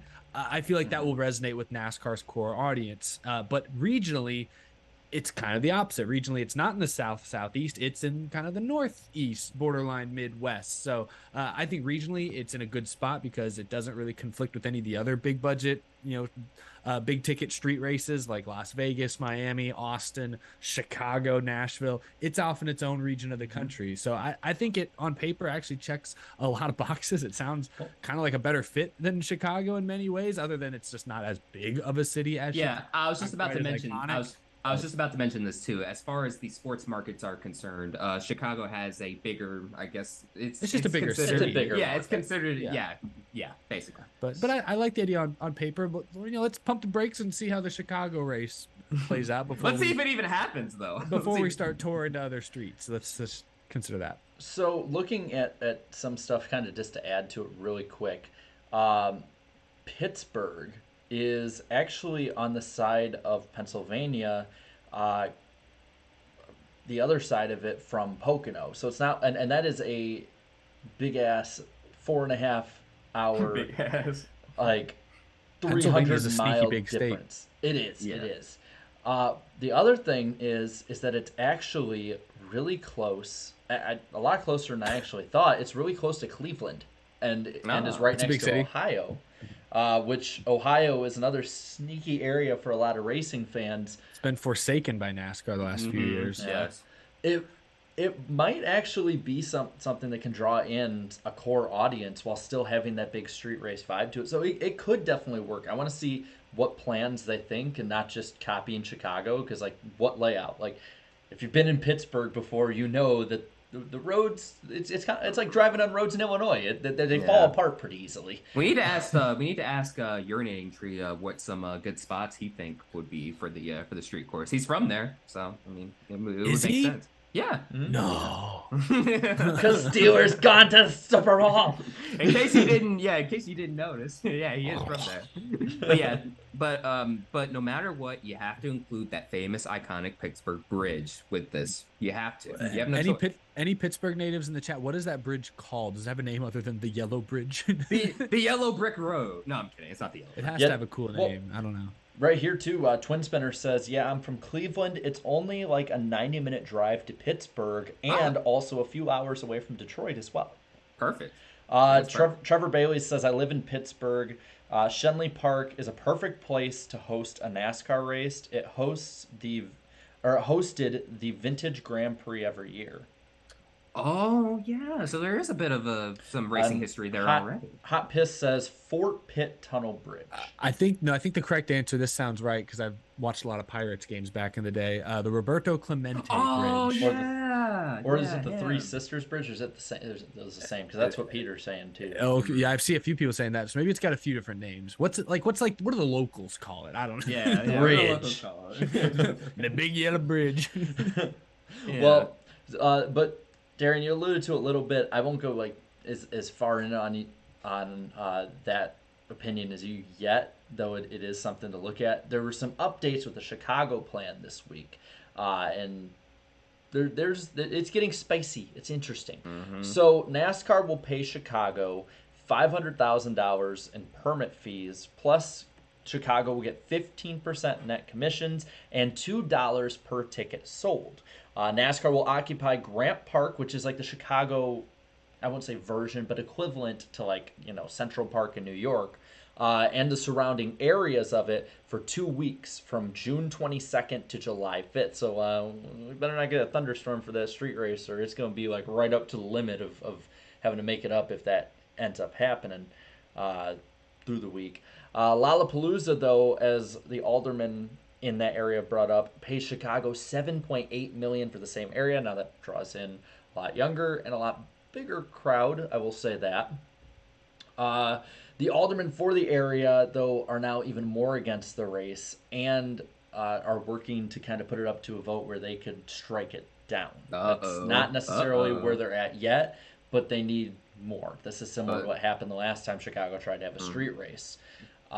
So before we go into any kind of backup plans, which, by the way, I just want to say now, it's not Daytona. Daytona doesn't want a 4th of July race anymore, so it won't. They host soccer. They host a soccer tournament there now. They're busy that week, guys. They don't have time for us. No, I'm kidding. But kind of going into it though, like, did NASCAR kind of almost like getting away with murder with that good of a deal? Like, Eric, I'll start with you. I have no idea what this. That sounds pretty good, honestly. Like compared to the $7.8 million for Lollapalooza. Yeah. No, that's probably a good deal. Definitely by comparison. I imagine. I have to imagine they're spending more money because I wonder how much NASCAR is spending on actually building the track, like bringing in the barriers, the grandstands, the suites. I imagine NASCAR is footing a lot of that cost. So I think it's still a good deal. I mean, NASCAR wouldn't be doing it if they didn't think it made sense from a financial perspective, or at least I would hope they would not be doing it. We'll see. To say this event is 100% absolutely going to happen on July 2nd next year, it's probably like I'd give it like a 98% chance, but no, it's not a sure thing. So it'll be interesting to see and kind of listen from afar to what happens behind the scenes in Chicago politics. Is there enough pushback to actually put this event in danger of being canceled, being moved? I know you've mentioned, you're probably going to say this, Jared, so I don't want to step on it too much, but it sounds like Chicagoland is still there as a backup. It's ready. If this slot becomes open all of a sudden. It's ready. That's all I'll say. It's ready, man. So I'll say I think more than likely it will happen. I'm going to go with like a 70-75% chance, just because a lot of this I think hinges on if Lori Lightfoot wins her election. And unfortunately, again, we don't bring politics up too much if we don't have to, but street racing requires that you have to look at that. And also, it's a part of the story, y'all. It's a part of this particular story, so we have no choice but to talk about it. I would say this: if she loses the election, I don't think this happens. Just because I don't see somebody else coming in and trying to spin a bad PR with that. I think it all hinges on that election, just because Chicago politics are just inherently and historically very shady, dirty politics, even compared to normal. Yeah, if you look at the history of politics, ladies and gentlemen, there's regular politics and then there's Chicago politics. Okay, in Chicago politics, there's a whole bunch of shady stuff going on there. I will say that many years. NASCAR's pushing it hard on their broadcast. I've noticed every week since it's been announced, like every commercial break has a Chicago street course commercial. So I mean, it's like NASCAR seems like they're holding up their end of the bargain. Look, I hope it happens. I think it would be great for the sport to, have a race in a major city like that or whatever. I mean, the racing, I don't think is going to be the greatest, but I mean, just the atmosphere and just, aesthetically, it'll look very pleasing to the eye to see NASCAR racing in the streets of a major American city. That would be awesome. But again, it all goes back to how the politics will unfold by the time this race is supposed to be ran next year. So again, like Jarrett said, if she doesn't get reelected, then I would say this event. I mean, I wouldn't say it'll be totally dead just yet, but the likelihood of it happening, I'm not entirely sure. But I mean, if I were NASCAR, I would definitely. I mean, obviously NASCAR, they're all in on the Chicago Street Course, but just in case NASCAR, they should look into to some other plans. If that happens to fall through, I mean, the easiest plan would be a race at Chicagoland Speedway, and then also, if you want to look at some other major cities, we just talked about Pittsburgh. Want to work out a last minute deal with them, perhaps? I don't know. Doing a last minute thing like that would. Well, knowing NASCAR, they would definitely try and do something like that. I don't like that. No, because that would all have to be done in a span of like 5 or 6 months, and this has been in the works for years. Like they talked about this in 2019, 2020. Like I don't see them trying to hurry that up too much, just because if you're going to do it, you want to do it as right as you can. No, they better. Well, hopefully that it'll still be able to run next year and stuff. Hopefully, I mean, they're doing all this promotion and stuff, all this marketing. It would just suck. It would be such a NASCAR thing to do all this promotion and then bam, sorry, someone got reelected. They're not interested in running the race. I'm just saying. I still think that it's like a much bigger chance than not that it will happen. Like until proven otherwise, until anything gets put like into like a court there or anything like that, I don't see them legally being able to pull out of having NASCAR there just yet. But it's something that I think people need to keep a hawk's eye view on. Yeah, don't make too big of a deal of it yet. Just keep your eyes on it. Just pay attention. I guess after that, really quick, I think we should probably check up on the weekly Kyle Busch saga updates. I mean, that's literally what it's turned into. It's literally just like a weekly sitcom. There's always something happening with him, man. Always. So Kyle Busch has said he is willing to race for less money. Also has said that looking at some options, not saying this is going to happen, but looking at some options outside of NASCAR, and is willing to make more concessions. Add to all this that Busch hasn't had a top 10 in the last 7 races, though. This is actually the worst stretch of his career. I didn't know that. So, again, now adding in the last week's full of news dump on this. Eric, I want to start with you on this. Are you more confident that Kyle Busch returns to JGR hearing this stuff, or less? I am, because I can't remember if I said it on this show or if I just said it on my show, but a week ago I said, I think a lot of us kind of agreed, that Kyle Busch still has a choice to make. He can choose to lower his asking price. And it sucks because he's felt that he's owed his market price is a certain level for months and months. He's been waiting for this payday. But, I suggested he do what Brad Keselowski did a couple of years ago. Be willing to take a shorter term, lesser deal to stay with the team that gives you the best chance to win races and championships. And, maybe you guys piece some sponsorship together through the season, but you're not necessarily dependent on finding that $20 to $25 million unicorn sponsorship. So it sounds like he's finally kind of come to those terms, that reality's hit him in the face, and he's, unfortunately, I'd say, been humbled a little bit.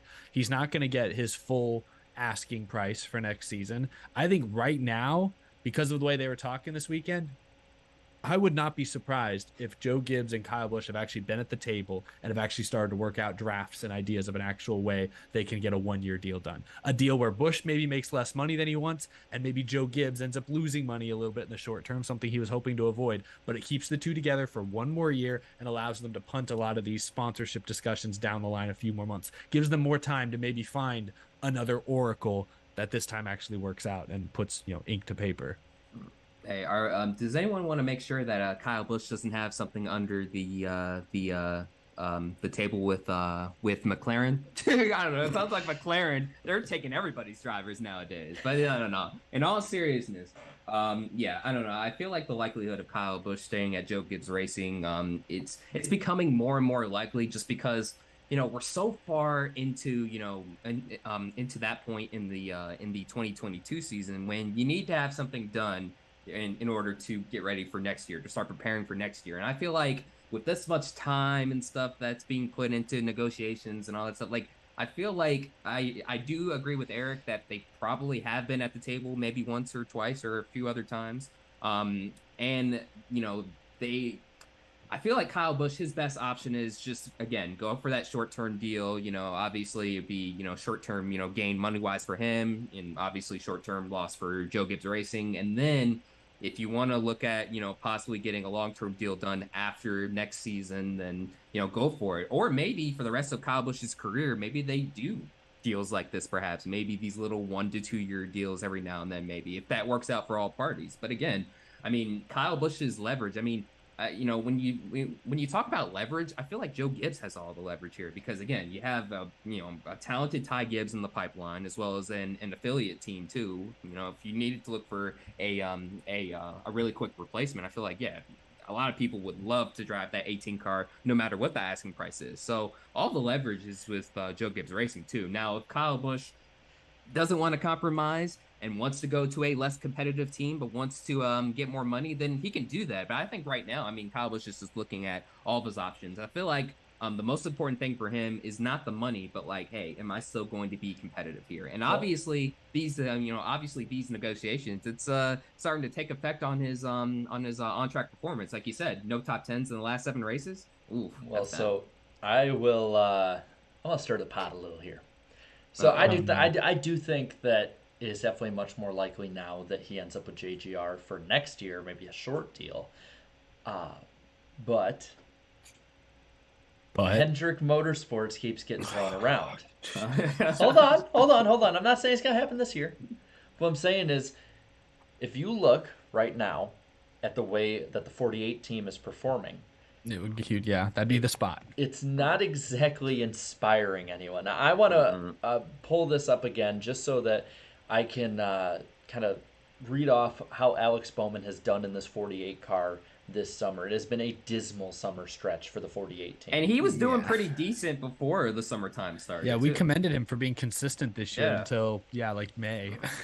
So, Alex Bowman this year has 1 win, 3 top 5s, 9 top 10s. All of those were done in the first 14 races this year. Even the top 10s. Even the top 10s, yes. So, since the Coke 600, since the start of June, he has finished. No. You ready? Y'all ready? Danny's not here to defend his guy. Danny's actually been put on the show the last couple weeks. That's true. He's picked him to suck a few times. Mm-hmm.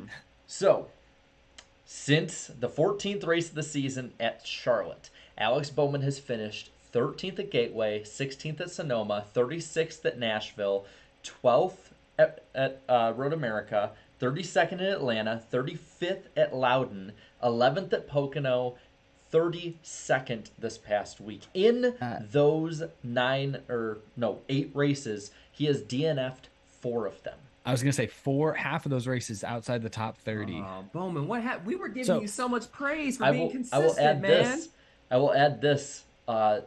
Of those races, only 2 of those races are less than 100 laps. He has finished less than 100 laps in 4 of these races, too. So you're stirring the pot. But what do you suggest? Are you suggesting Kyle Busch to the 48 with Ally? I don't know about Ally because that's the deal. Like, would Hendrick sign him with no sponsor? They kind of did with Larson at first and pieced it together as they went. But Larson still is mostly HendrickCars.com. But I think we've established that's largely outside. That's not directly affecting Rick Hendrick's pocketbook. I know, but it still is part, at least. It's not fully, but it is part. Sure. What I'm kind of thinking is, what if Ally kind of takes a deal where they're more spread around, similar to what some other Hendrick sponsors like Exalta have done, where they have a few races with Chase, a few on the 48, a few with the 24. Yeah, like Valvoline has done. What if Kyle Busch is subbed in and kind of is like one of the other elder statesmen at Hendrick Motorsports in the 48 car? He is a different driver than he was as a 21-year-old getting booted from HMS. Way different. He is someone who, from the way that people close to Rick Hendrick, like Dale Jr., have said, is someone Rick Hendrick is open to bringing back. And it is one of the only, if not the only team that could be a step up from JGR, which yes, stuff might be patched over right now, but it's not the same relationship it was 3 years Keselowski ago. left Penske after that 1-year extension. Yeah. And I don't think Kyle Busch is going and starting RFKFB racing. Like, No, so, I think he's seeing how that's working out for Keselowski right now. He's like, nah. I'm just saying, like, I would not be surprised. Rick Hendrick has brought together bitter rivals before, and Chase Elliott, Kyle Busch is the closest thing NASCAR's had to a bitter rivalry since Gordon Earnhardt. Like, So I don't hate your little pot, your little cauldron, your little witch's brew you've stirred up here. I don't hate it. But the big holder is the sponsorship, because I don't see Ally. They don't match with Kyle Busch. I was just thinking that too. I'm like, look, Kyle, HendrickCars.com though, they're like winning, and they went with someone who is way at the time starting in 2021 was way more controversial than Kyle Busch. That's fair, but are they going to be spread themselves that thin? I don't know. So sponsorship's still my question. But boy, can you? Yeah, he'll be 2 years older or whatever. But can you imagine a lineup? Kyle Larson, Kyle Busch, Chase Elliott, and the still young, improving William Byron. Oh, I mean that'll be hard. That would be the best team since maybe Gordon Johnson, Mark Martin. Yeah, like maybe 2014 Hendrick or Gibbs 2016 with Edwards, Kenseth, Hamlin, Busch. It would be in that vein. Like that would be a Mount Rushmore team. I just don't. Since I think we've all kind of agree Ally would not sign on for 30 plus races. That's a lot of gaps you got to fill. And I don't know if Hendrick, he's known to take risks, maybe take a short-term loss in favor of a long-term gain. But I don't know if he'd do that. I just don't know, especially considering the history. I don't know if Kyle Busch is the guy he'd take that swing at. It's history, though, that at the time would have been almost 20 years in the past. And we talked about leverage. Kyle Busch, you just said, is in the worst stretch of his career. He's nowhere close to the best he's ever been. His peak, statistically speaking, was 2018, 2019. Neither was Kyle Larson in 2020. I'm sorry, Kyle Larson was in a much worse spot than Kyle Busch is now. And also, I'll kind of defend KBF or KFB here. I mean, don't you think some of that, performance has to do with the current contract situations, though? You don't think that's taking an effect on him, though? You know what I mean? Yeah. Like, I mean, it's a lot. I mean, like, at this point in the season, deals have already been done. People know where they're going to be next year. He still has yet to. But we're going on 3 years now. One win in 2020. That one win he got in 2020 was on a Wednesday night. I was talking about the final 7 races. No, I get you, but I'm just saying. I'm saying that he's been a little off his game for almost 3 years now. Yes. Granted, he almost made it to the championship 4 last year. I think he was 1 point out at the end of the Martinsville race, but only 4 wins in the last 2.5 years. He backed into the one this year. He's just not the stone cold Candyman killer that he was for a decade plus. Like 2018, 2019, like he was 2015 when he came back from injury. Unstoppable, a terror. He's not that guy right now. I think he still can be. He's still age-wise, I think, in his prime and will be for at least a few more years. But if the results don't improve in the next year and a half, I think that's another thing going against him. Hendrick isn't going to take that kind of a risk on a guy who seems to be past his prime. Well, and NASCAR Bowman 48, and this is a pushback. I don't want to straw man any of my arguments at all. He left for $5 super chat, said Bowman can race still, finished second in the Xfinity race at Indy, and he was the only one to keep pace with AJ or even be close to him in that race. I will agree with that. Yeah, I'm not saying he's a bad driver. What I'm saying is he's terrible. No, I'm kidding.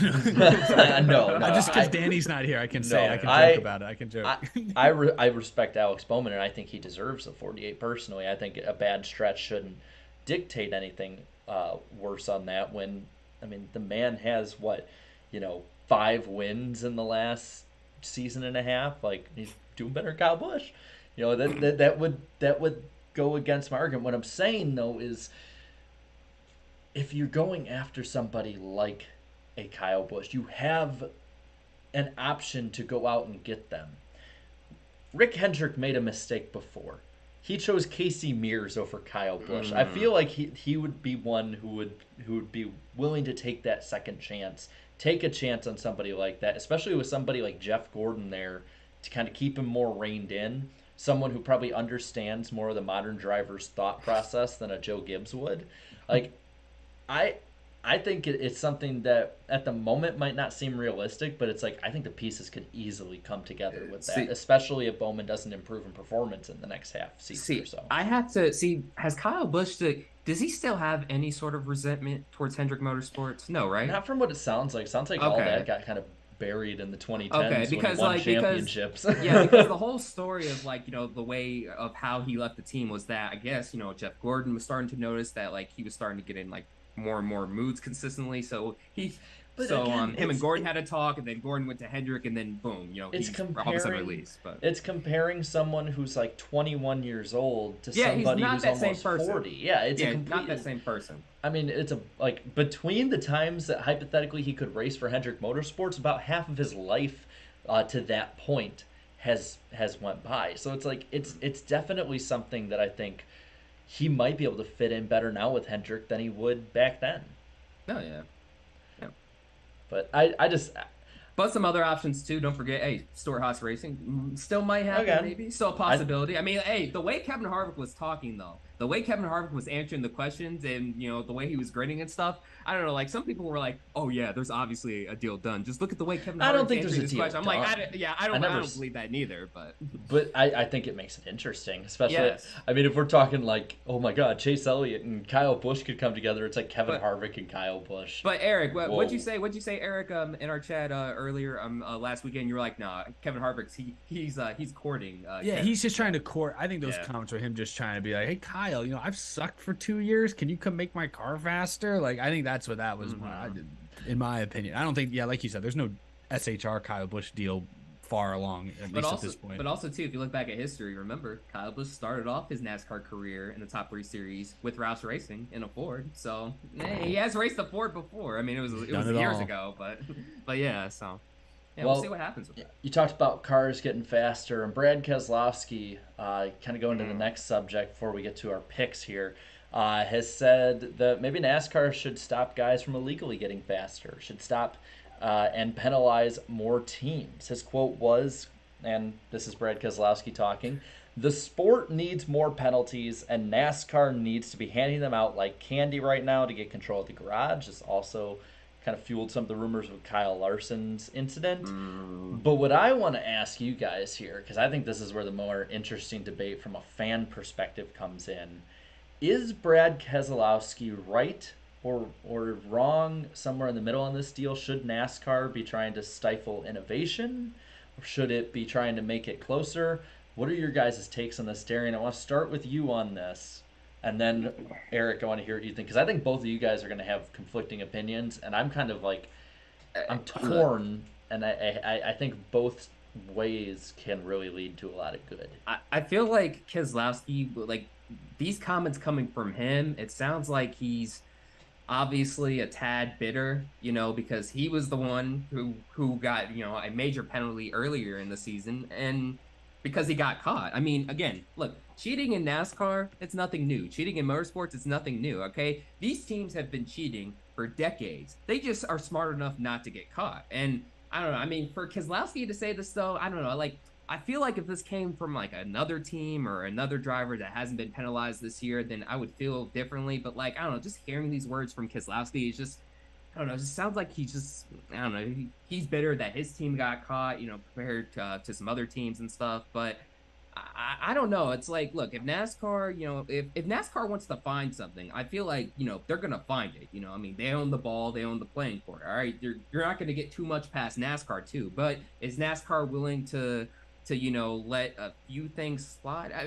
I don't know. Like, I guess what I'm trying to say is that, you know, you can't stifle innovations, you know, like, and again, like, you know, again, these teams have been cheating for years already, so simply don't get caught. And I feel like if Keselowski didn't get caught, he wouldn't be saying these things. That's my take.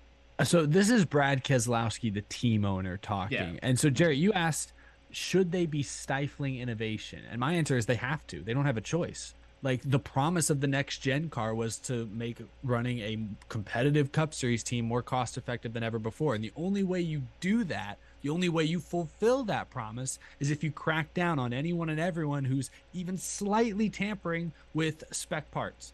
because that's where a lot of the teams blew their budgets in the past, was on tiny little details, pieces of tape, little wind tunnel effects here and there. And I'm not naive enough to, I'm naive sometimes, but I'm not this naive. I know teams are still going to try and find ways to spend money and cross the line here or there. But the more you crack down, the more you enforce the rules you promised you'd enforce at the beginning of the season, you tell people, hey, no, this is a new era.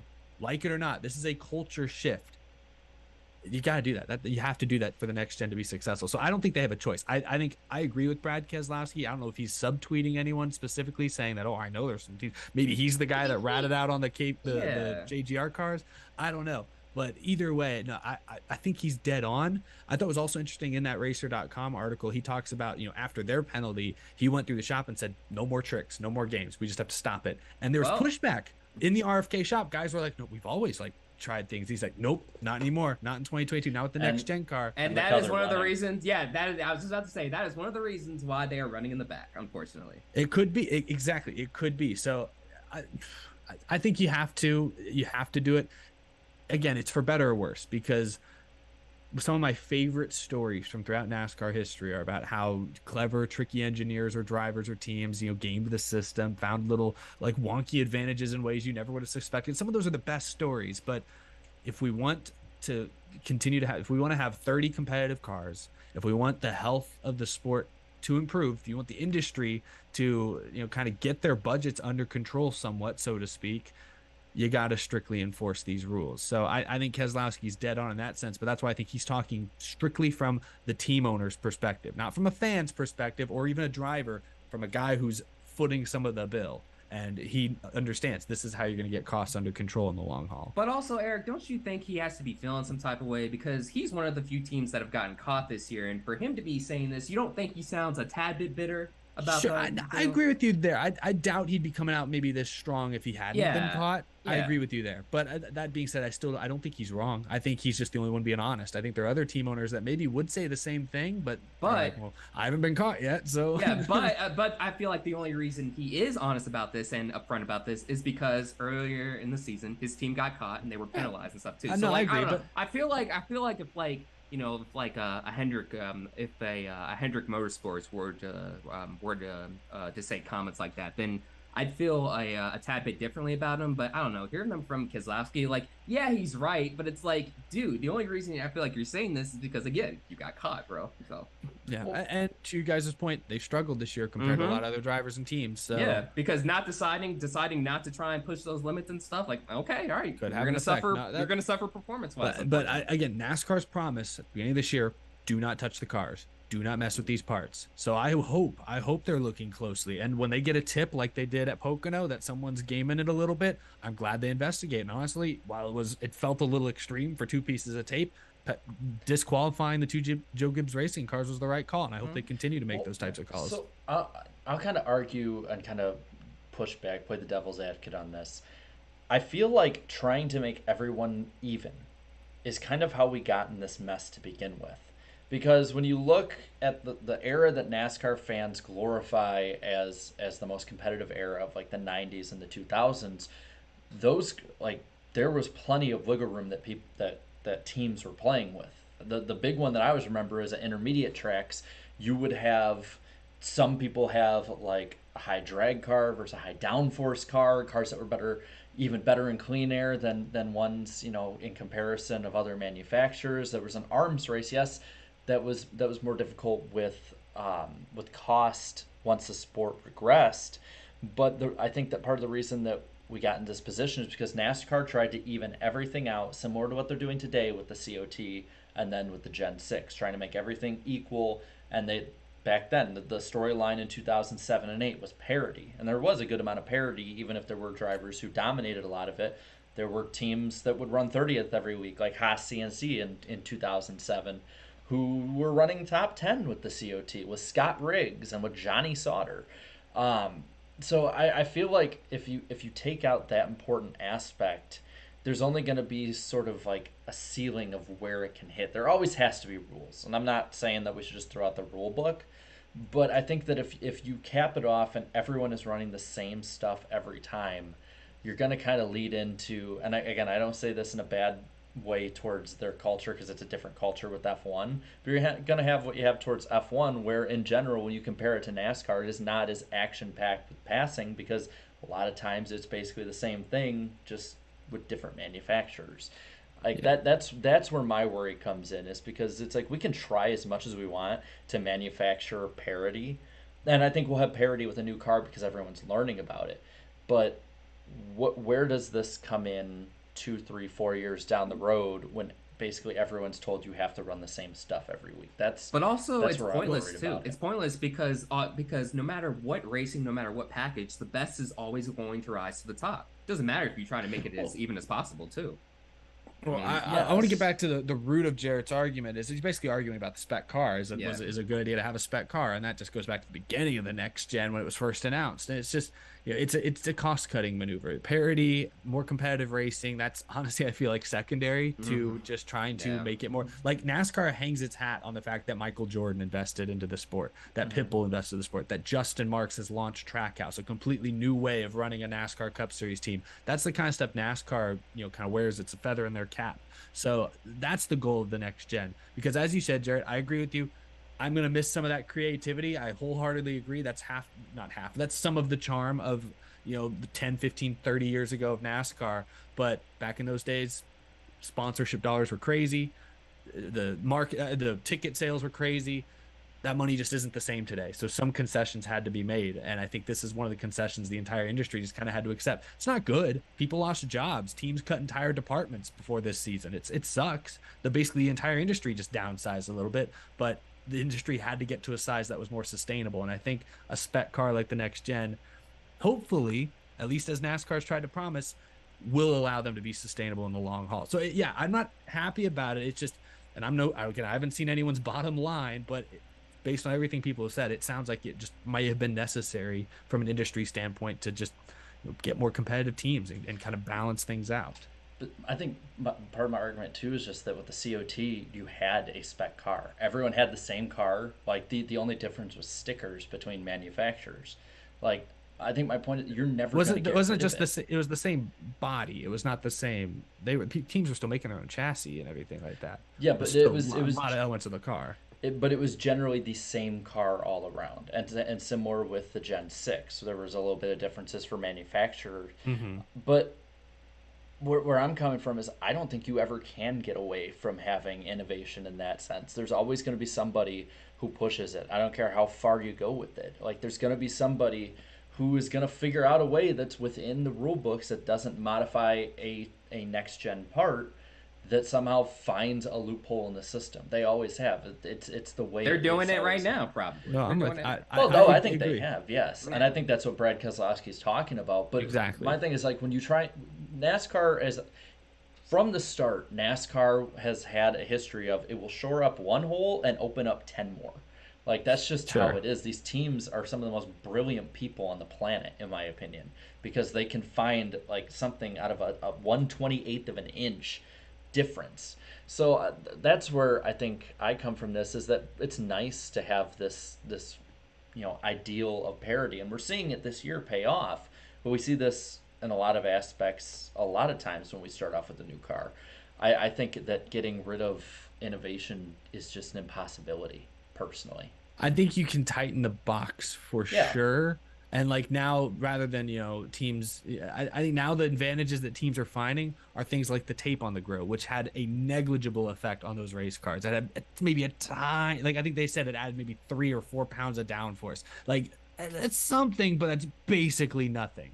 So I think that's, if you tighten the box up to where any of those types of modifications are practically worthless, then naturally spending will come down a little bit. But like I said earlier, no, we're not naive to the fact that teams are going to still try and spend money. They're going to still try and outspend each other.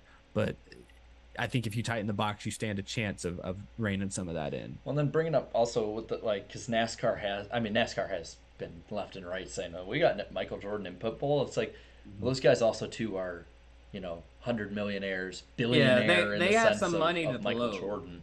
They have some money to blow. But Justin Marks isn't. Like that's the one I think that really stands out. But he did partner with people who had money. There were other investors in that team.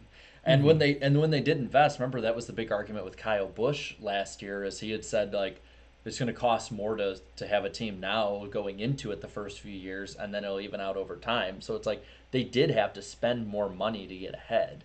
And when you look at other guys who are trying to get in right now, Dale Jr. with JRM is talking about it. That dude's worth like $500 million, and he's even like, it's really expensive still to get in, even for what JRM is looking at. So I think my point of it is like what Brad Keselowski is trying to go for is an ideal more than a reality. And this isn't the first time he's spoken up against some teams bending the rules. Like I remember post race in 2013 at Texas, he was even complaining. Well, no, about, I commend Brad Keselowski. Even if I disagree with him, I fully believe that his heart is 100% in improving the sport right now. Yeah, his detriment or not. Like I'm not arguing it in that aspect against him either. It's just I think what he's asking for is something that is kind of naive. Yeah, it's never gonna. No, I'm with you. It's never gonna be perfect. But I would argue, like I said, in the past, and I can't think of any specific examples off the top of my head, but in the past, teams would bring completely different parts that were borderline. They'd be completely modifying certain pieces to gain advantage without NASCAR knowing. Now, they're adding a tiny little piece of tape to the front end, and I understand there's thousands of dollars of research that likely went into those pieces of tape. But my point is this: the box has gotten smaller. I do feel like some of those investments aren't going to be. It's not going to be as huge of a cost. But maybe I'm wrong. I think this is the direction NASCAR. The problem is, his argument is NASCAR didn't need to officiate more. Yes, officiate more. Stop the tape. Stop all of it from happening. Like get in there and penalize more teams to try and get that box even tighter. Because that in that sense, I think his argument. Yeah, while it's difficult to attain. I think it's the right goal to have. But I would say that if you have the cars as close as they are now, those small differences will make a bigger difference because you have that bit of a difference compared to everyone else having the same car. I like the quote Keselowski had in there is he hopes somebody else gets disqualified this year. I think it was Keselowski who said it. He hopes somebody else gets disqualified this year.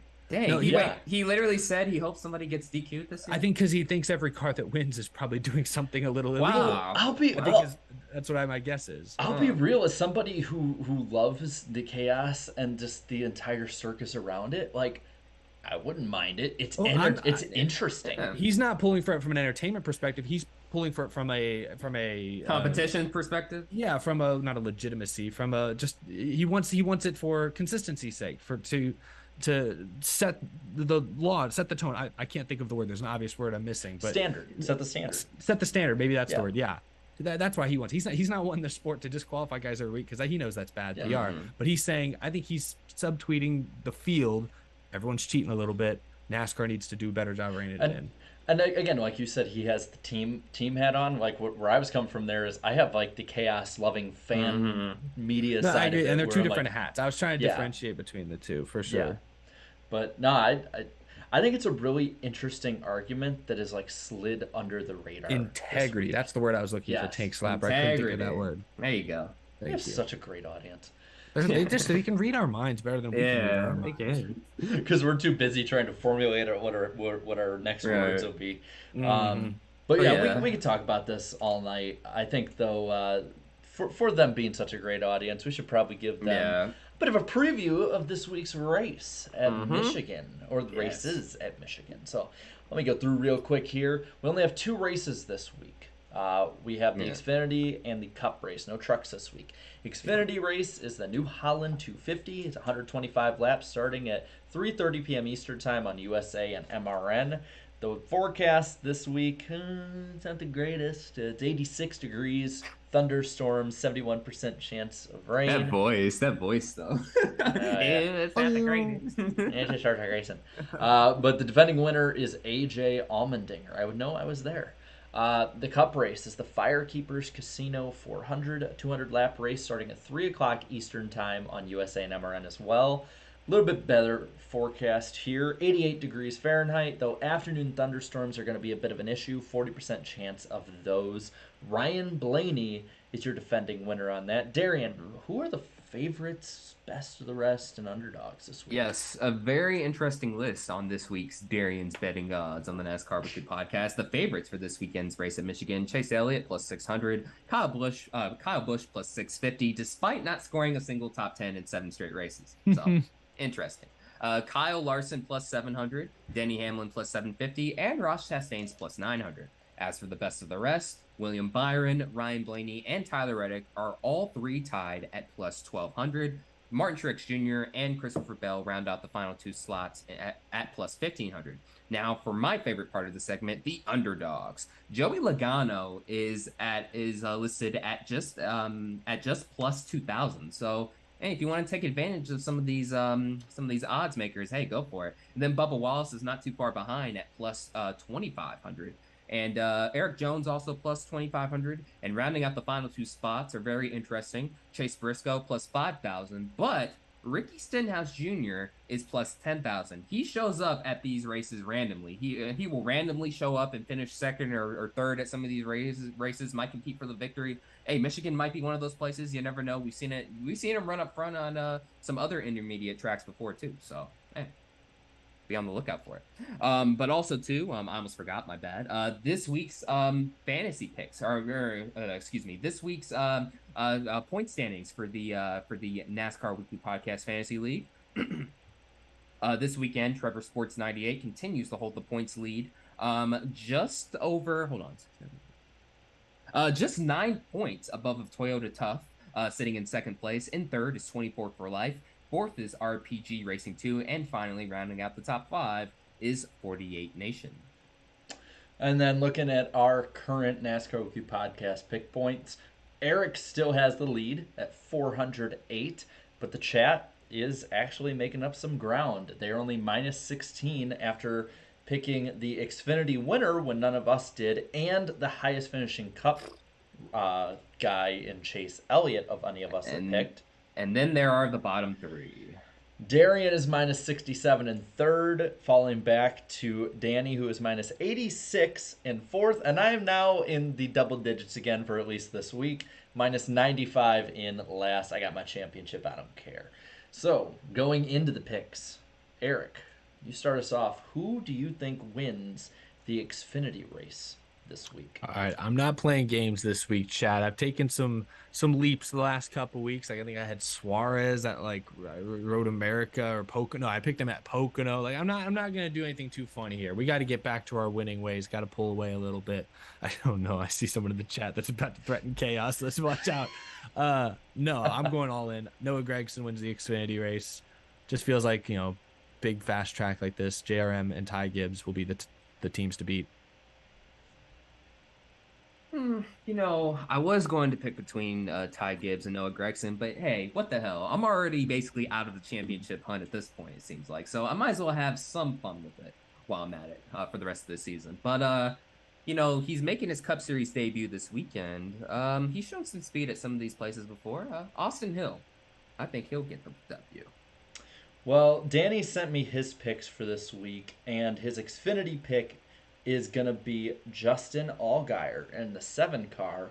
And I'm going to be in the similar vein as Eric and Danny here. I think JRM's going to get it, but this guy had it in the bag until some late cautions last year.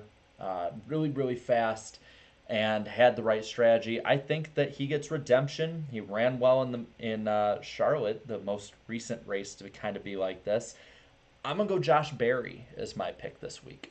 I think the chat agrees with you on Josh Berry. Yeah, that's what it's looking like. How'd you forget who I picked? I just picked. How'd you already forget?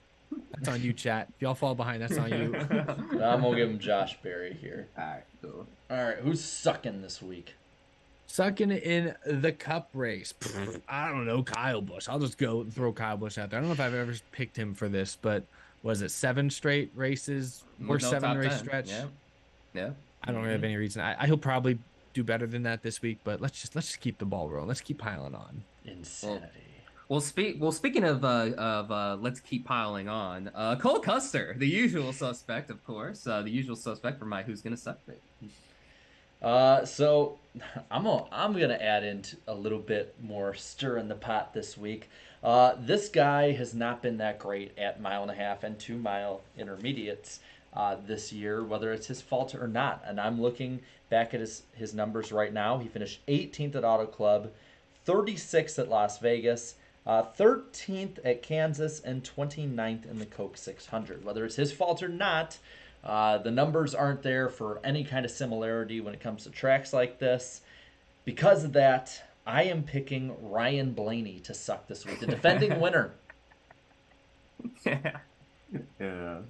Great. And then looking at the chat is unanimous. You can't pick this guy as your winner. They're going Eric Almirola. See, IDK has them scared. They're just afraid if he's in the running for who's gonna win that everyone's gonna pick him all of a sudden. Hey, I don't blame them, man, because they lost some points that week, so they're still feeling it. They're smart, man. Yeah. Strategy. All right, who's the dark horse this week? I want to, before I talk about my dark horse, I meant to shout this guy out earlier when I was looking at the Xfinity entry list. But for the Xfinity race, Jordan Anderson Racing has 2 cars, 31 of Myatt Snyder, and Jordan himself will be driving the 32 this weekend. So I just wanted to give him a shout out, friend of the show. But for my Cup Series dark horse, I'm going Eric Jones. Was great at the end of the Fontana race at the beginning of the year. Obviously, that was like a long time ago. But Eric Jones is in a must-win scenario. I think he'll rise to the occasion and be in the top 5 towards the end. Again, there's always something about this guy. It's like when you think he's not going to run well, he runs extremely well all of a sudden at some of the most random, 1.5 and 2 mile tracks. And I think Ricky Stenhouse Jr., I'm not saying he's going to be a contender for the win, but I think he's going to run up front for a lot of that race, though. I don't know. It's just something about him. He just seems to shine at the most randomest of times. So, Ricky Stenhouse Jr. I'm going to go with the guy who's really fast at Auto Club. I'm going to pick him as a dark horse while he still can be considered a dark horse. I'm going to go Daniel Suarez.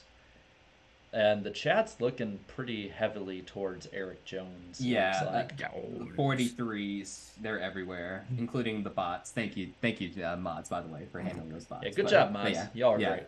The 43s, giving Eric Jones, he might as well. And that leaves one more. Yes, my favorite pick. Who's gonna win? Who's gonna win at Michigan? Chase Elliott. Oh, so no surprise picks for us, nothing like that? No, I told you I'm not doing any surprises this week. Hey, really quick, Eric, let me ask you this question before I make my pick. Didn't you say that we would have 15 or more winners, correct? Yes. So that means that we have to have at least one underdog win in the final 4 races, correct? I mean, I guess Blaney or Truex could get it, but yes. No. I'm talking about below the cut line. I think there's a very good chance someone below the cut line wins, but I don't know for sure. Look, man, this is going to seem like a crazy pick to some, but you know what? I'm already minus 67. I might as well have some fun with this, right? So look, I've been in the same boat as Eric. We get 15 or more winners this year. I feel like one of those is going to come below the cut line before season's end. Hey, this guy's won here before.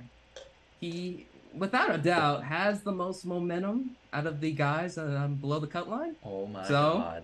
Bubba Wallace somehow pulls it off. I don't know how, but whether it's on speed or strategy alone, but hey, look, I'm already 67 points behind, and I said that we would have 15 or more winners, and hey, why not? Hey, let's see how Bubba Wallace performs this weekend. I like it. It's a good pick. It's bold. It's very bold. It's a little bold. It's a little bold, but but it's not a bad one. It's a ballsy pick, I guess. Well, Danny is not going on that much of a limit with Darian. He's also picking Chase Elliott. My guy, this might be a little surprising with some, but he's still really fast at intermediates. He leads laps still on these tracks, even with a down year, so quote unquote. Michigan is one of his best tracks, especially with throttle control being in play this year compared to last. I'm going with Kyle Larson as my pick to win. And I'm seeing a lot of Blaney's, but that's not the only real ones I'm seeing too. I'm seeing a lot of 4s as well. Yeah, I'm seeing Harvick. I'm seeing Blaney. Oh, pick Harvick. Another guy below the cut line. Ooh, Harvick, that's a great pick. Oh, that's an outstanding pick. That's a go for him, chat. Harvick, 4. Hey, chat, I'm just letting y'all know, chat. You're only minus 6. You're only minus 16 outside of the lead. You could pass me if you pick Harvick. Trust me. Harvick. I'm 4. Hey, all right, I'm Jared, gonna put a poll for Blaney and Harvick. It looks I'm like not seeing a lot of 4s in the chat. Blaney You're disappointing me. Who gonna win? I see a couple of 24s. Oh wait, no, that's from the same guy. Never Don't mind. pick Doesn't Elliott. count. That's lame. That's what I picked. All right, poll You don't going want to up be now. lame, do you, chat? Chat. Poll going up now. I think it's going to go towards Blaney personally, but you never know. Yeah. All right. Let's Wow, chat going between two non-winners this Hey, year. it's 50-50 right now. I mean, there's only 4 people that. Oh, Yeah, never no, it's mind. not. Never mind. Never mind. Never mind. Well, we'll let this go into our next Super Chat stage break. Mm-hmm. Our final Super Chat stage break of the night. How about that? Oh yeah, we forgot to say it. Oh, wait, did you say stage break earlier? did for the say it Super Chat? earlier. Okay. I missed it. Yeah, good job. All right, I'm going to refresh, by the way, just to make sure that I get all of them in. I don't remember the last one I was on, but I'm sure I will as soon as I see it. So let's go down the line. Good Lord. There were a lot tonight. I'm very, very thankful for y'all. I'm just going to see. All right, remember doing that one. The last one I did was from... Harvick's catching up in the poll. Yeah, he's catching up a little bit. Harvick. all right, I know the last one I did. All right, I'm going to start it off. Once the Super Chats are done, I will be ending the poll wherever it stands. So, Zach Taylor, thank you for the $4.99, says, so should they extend the pit road wall to help from not going 6 wide into turn 1, like have a wall funneled down narrowly? I think I brought that up and it was shot down. Yeah, well, I don't know how big a difference it would make. Maybe a little. Soupy Spirit, thank you for the 10, says NASCAR should leave Indy outright. I feel that that it is Daytona for open wheel racing, and NASCAR should stick to their own tracks. IndyCar wouldn't race on Daytona, so we shouldn't race on their tracks. Well, they wouldn't race on there for safety reasons, though. That's the thing, But yeah. Napa Racing Fan 927, including the All-Star race, William Byron has won top 10 in the last 15 races. Alex Bowman hasn't had a top 10 since Charlotte. What is wrong with the 24 and 48? I don't know. They're just not good. It's not very good this year. Sorry, just Danny's not here. I'm really taking advantage of his boy. Antar Das, thank you for the $9.99. I love road courses as I'm an IndyCar and F1 fan. However, the culture of racing is a major problem. Like driving 5 wide into turn 1, have single file restarts. Chastain deserves a penalty, gaining the advantage. I mean, again, I think that if it reaches a certain point, they should be like, hey, we will make you go single file if it hits a certain point. Kendall42, thank you for the 10. I hope one of you guys has him as your win pick coming this weekend. Since 2013, he has won there every 3 years. Most impressive part, they're all from the poll. I think that's talking about Kevin Harvick, isn't it? Sounds right. Sounds like it. He's right. He's won here, what, like 5 times? Something like that in his career? He's won a lot. Melon Smasher 1, thank you for the $1.99. Stop calling it an access road. It's a secret tunnel. Secret tunnel. In the mountains. Nova Stone 12, thank you for the 2. Says, I don't know, Gibbs has not impressed me. 2 races, 0 top 10s. I don't know if it's a troll or not, but a troll post. But I mean, he's been all right. Our reaction says it all. Mafire 924, thank you for the 2. HMS ain't hiding nothing. Larson just messed up. I mean, he might have. I just overheated the brakes over the course of a run, maybe. Well, damn, that's a pretty big mess up for a driver of his caliber, then. Wolfion 0617. Wasn't the rule you can't take the cut if you miss the turn? He didn't miss the turn. He just drove straight past the corner. It's a gray area. That's a gray area. Noah Stone 12 with another 2. Why would HMS hide info on brakes? 0 issues for others. I mean, I'm not saying that they were necessarily hiding the info, but like, I don't know. Something's fishy. Something's fishy. It is very weird. Yeah, it's fishy, bro. Ross Crash Stain, thank you for the 2. I forgot to take the Joker lap. My bad, guys. Noah Stone 12, thank you for the 2. Road course winners, not same as oval. Shouldn't count the same. No. 54 Designs, thank you for the $4.99. I'm booking it now. P12 or better for Ty Gibbs this weekend. What do you guys think? Does the consistency continue or does he struggle? I'd go with that bet of finishing around 12th, maybe 10th. I just think this car is so edgy at intermediates. I think he'll spin out at some point. I think he's either gonna ride around in 20th, or he's gonna push to the top 10 and spin out at some point. That's my prediction. I'm sorry. Who was the driver again? I Ty kinda got Gibbs. lost. Oh, Ty Gibbs. I mean, I'd say top 15, top 20ish, around that area. Hot Piss with the $9.99. What a race. My first time at Indy. My guy Blaney was getting every second out of those tires. Sad he didn't win, but 9.5 out of 10 race for me. Also loved the Elliott fan shrieking when he spun out in stage 1. Isn't it funny when Chase Elliott fans just get so angry in the stands, man? It's one of the most hilarious things. Chips Never, 9.57. Thank you for the 2. Busher finished 10th after being on fire. I know, Eric, you pointed that out, but it's like that's... There's a super chat. Yeah, you're reading super chat now. It's awesome just to say that. Jay Crater, 175. Thank you for the 5. Says, how about that sellout at North Wilkes last night? That was pretty awesome. Marky Mark, thank you for the 2. Nice. NBC is better than Fox, in my opinion. Better graphics and info. I think we all, for the most part, agree. Brian Jenkins, thank you for the 5. Do you guys think Alex Bowman will be able to turn his luck around? He's in a Hendrick car, so there's always the opportunity. Yeah, he has plenty of time to do so.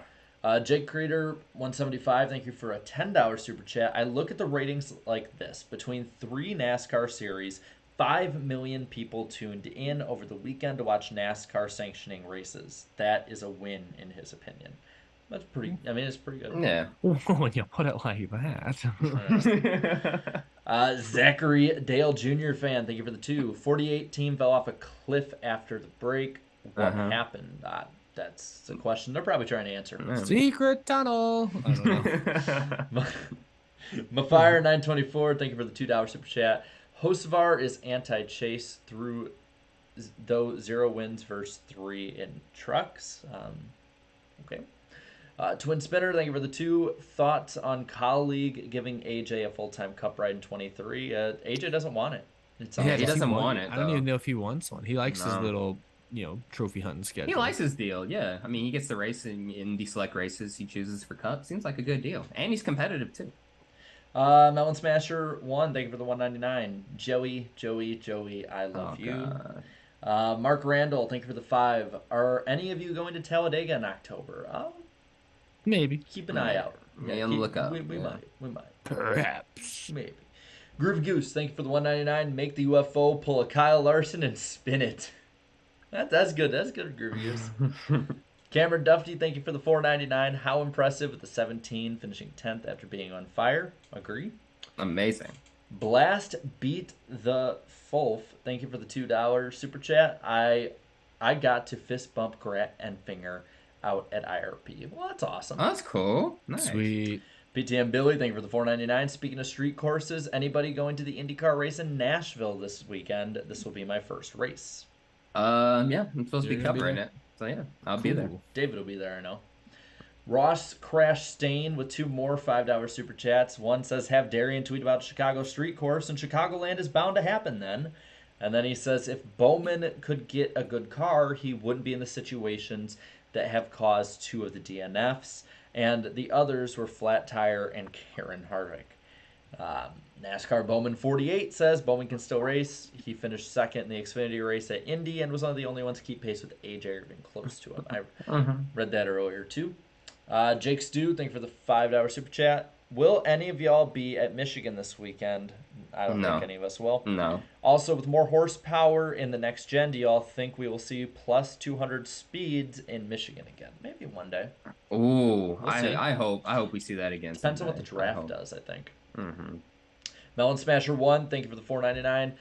If you're gonna bash Bowman wins when Danny's not here, Eric, you better not be gone anytime soon, or Kenseth gets it.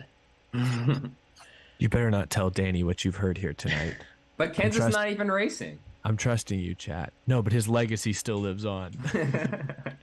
Twisted. He actually did race like last night or the night before. Finished top 10 in Wisconsin in a stacked super late model race, and he spun out and still came back to get a top 10. Nice.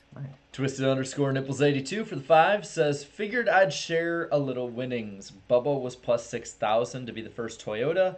Figured that was a steal. Love the content and love the show, guys. So thank you, man. Thank you. Hey, I love the smart. name. Hey, smart, man. Hey, you might want to put some money on him again this weekend. Just maybe. Just maybe. Don't listen to Darian. Do we need to remind you guys to pick points?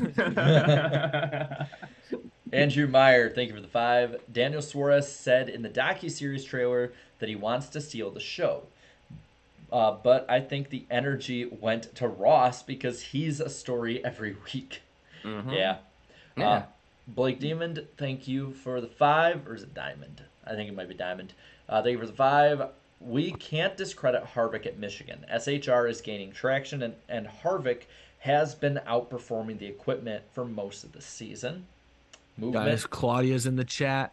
She says she's gonna tell Danny what we've been saying. I saw that. Yeah, I saw that. I didn't say anything.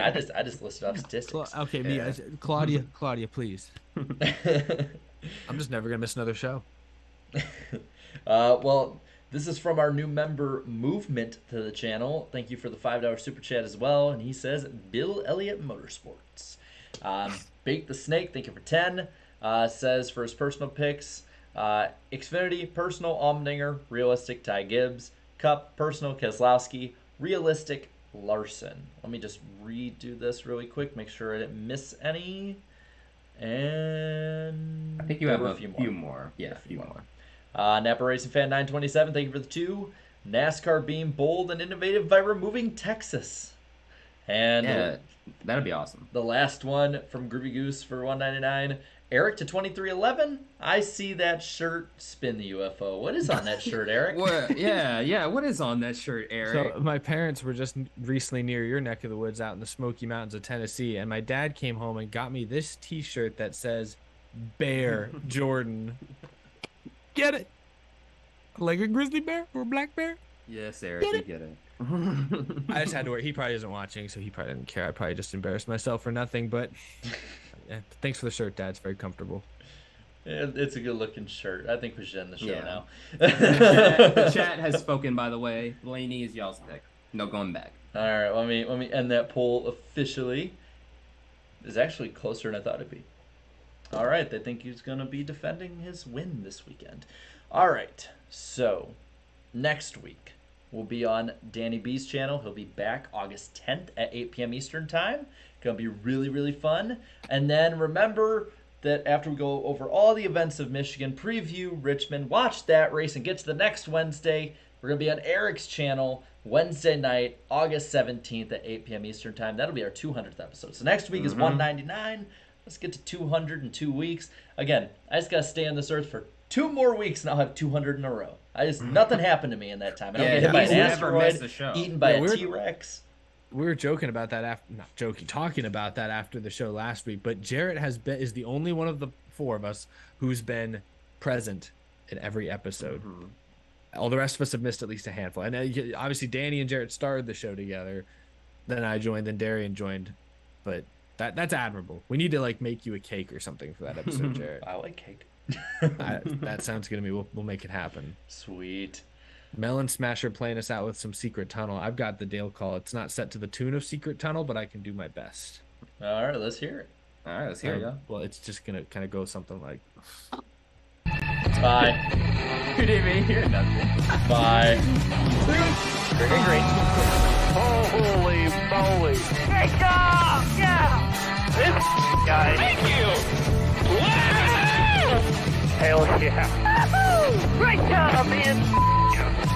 And we got a crash. Cars spinning left and right. Buddy, let her rip. Rain like hell, baby! Come on! Oh my god, guys! Yes! Yes! Unbelievable! You guys are the best! Yes! Yes! Yes! Yes!